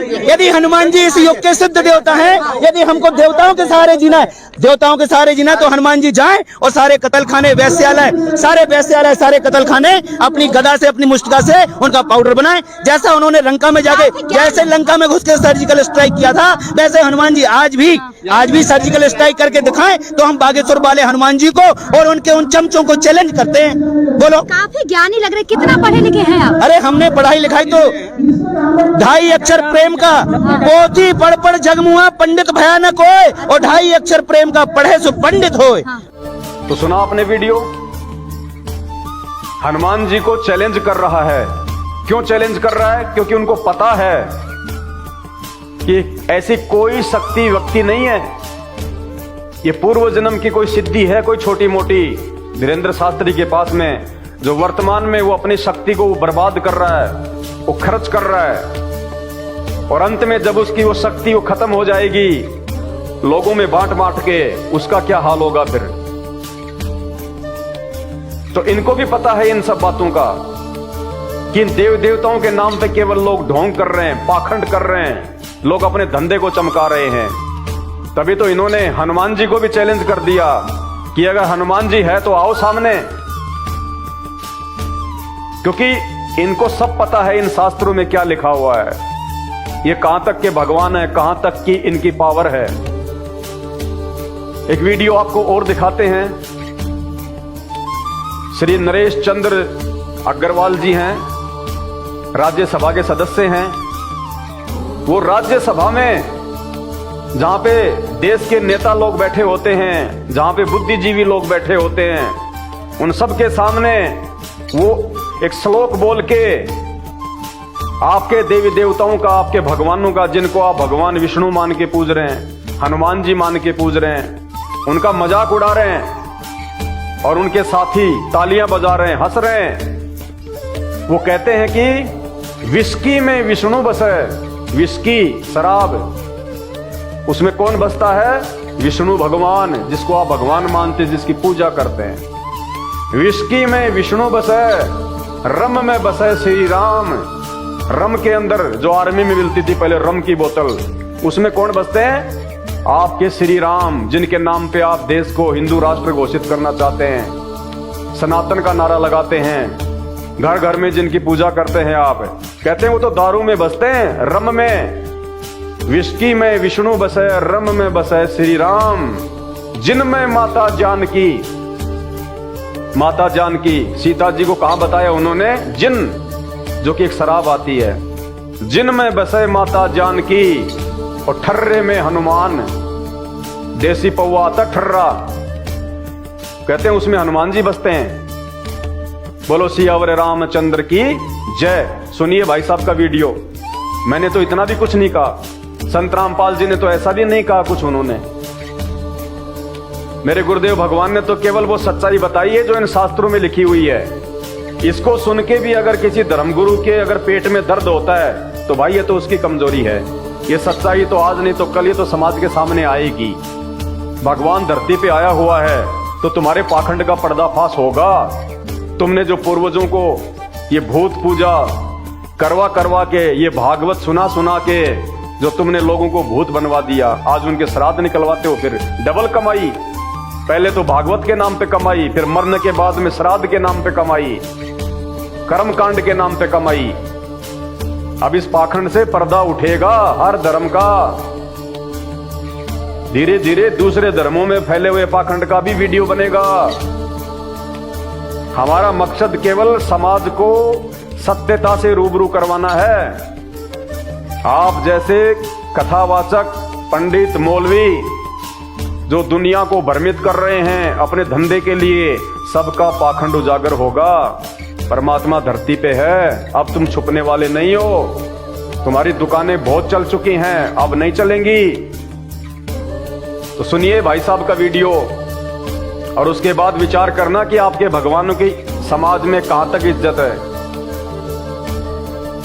विस्की में विष्णु बसे, रम में बसे श्री राम, और जिन में माता जानकी, और ठर्रे में हनुमान। क्योंकि इन भगवानों का जो है वो चरित्र शास्त्रों में है। इसलिए श्रीमान नरेश चंद्र अग्रवाल जी को भी बोलने में कोई शर्म नहीं आई, क्योंकि उनको पता है, उन्होंने कहीं से पढ़ लिए होंगे शास्त्र, किसी ने बता दिया होगा कि ये कहां तक के भगवान हैं, क्या इनका जो है वो चरित्र है। तो उनको भी बोलने में कोई शर्म नहीं आई और पूरा देश उनका समर्थन कर रहा है। राज्यसभा में जितने भी लोग बैठे हुए हैं जो उनकी बातों पे तालियां बजा रहे हैं, हंस रहे हैं, तो उनका समर्थन कर रहे हैं। तो ये सच्चाई है भगवानों की। सुनिए पहले उनका वीडियो। विस्की में विष्णु बसे, विस्की में विष्णु बसे, रम में श्री राम, जिनमें माता जानकी, और ठर्रे में हनुमान, सियावर रामचंद्र की जय। जबकि मैंने तो अपने गुरुदेव भगवान के आशीर्वाद से आपको वो सच्चाई बताई है जिसको कोई झुठला नहीं सकता। इन भगवानों का जो चरित्र है वो इन्हीं शास्त्रों में लिखा हुआ है। आपको सिर्फ दर्शन करवाए हैं कि महापुरुषों अंधे होके मत चलो। अंधविश्वास करना है तो पहले किसी भी चीज को जांच के, सोच समझ के, परख के करो, किसी के कहने मात्र से नहीं। दाढ़ी में लगा के कोई काला तेल और बढ़ा के बाल और बैठ जाए भागवत की कथा करने, उसको पूर्ण ज्ञानी मान के अपने आप को समर्पित मत करो। आप खुद भी आंखें खोलो, ये आपके जीवन का फैसला है। कल को जो सजा मिलेगी वो आपको मिलेगी धर्मराज के दरबार में। वो अपनी भोगेगा, तुम अपनी भोगोगे, बचाने कोई नहीं आएगा। तो भक्ति का जो विधान है, भक्ति का जो संविधान है कि कौन भगवान है, क्या भक्ति है, भगवान कहाँ है, वो कैसा है, उसके गुण क्या हैं, उसका चरित्र क्या है, सभी भगवानों का इन्हीं शास्त्रों में लिखा हुआ है। गीता, वेद, कुरान, पुराण, बाइबल, 6 शास्त्र। और ये सारे शास्त्र आज संत रामपाल जी पढ़ा रहे हैं, उंगली रख रख के आप लोगों को जगा रहे हैं।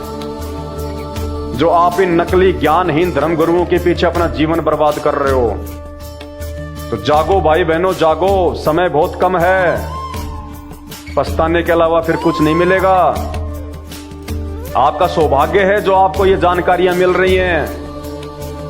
ये जानकारियां कोई नहीं बताएगा, या तो संत रामपाल जी बता सकते हैं, या फिर उनके ज्ञान से जो परिचित हो जाएगा वो बता सकता है। हर किसी की औकात और हिम्मत नहीं है ये सच्चाई बताने की। ये महान परोपकार का कार्य है, वरना गधे, कुत्ते, सुअर तो बनना ही है जो आप अपने आसपास देखते हो। ये कहां से आ गए?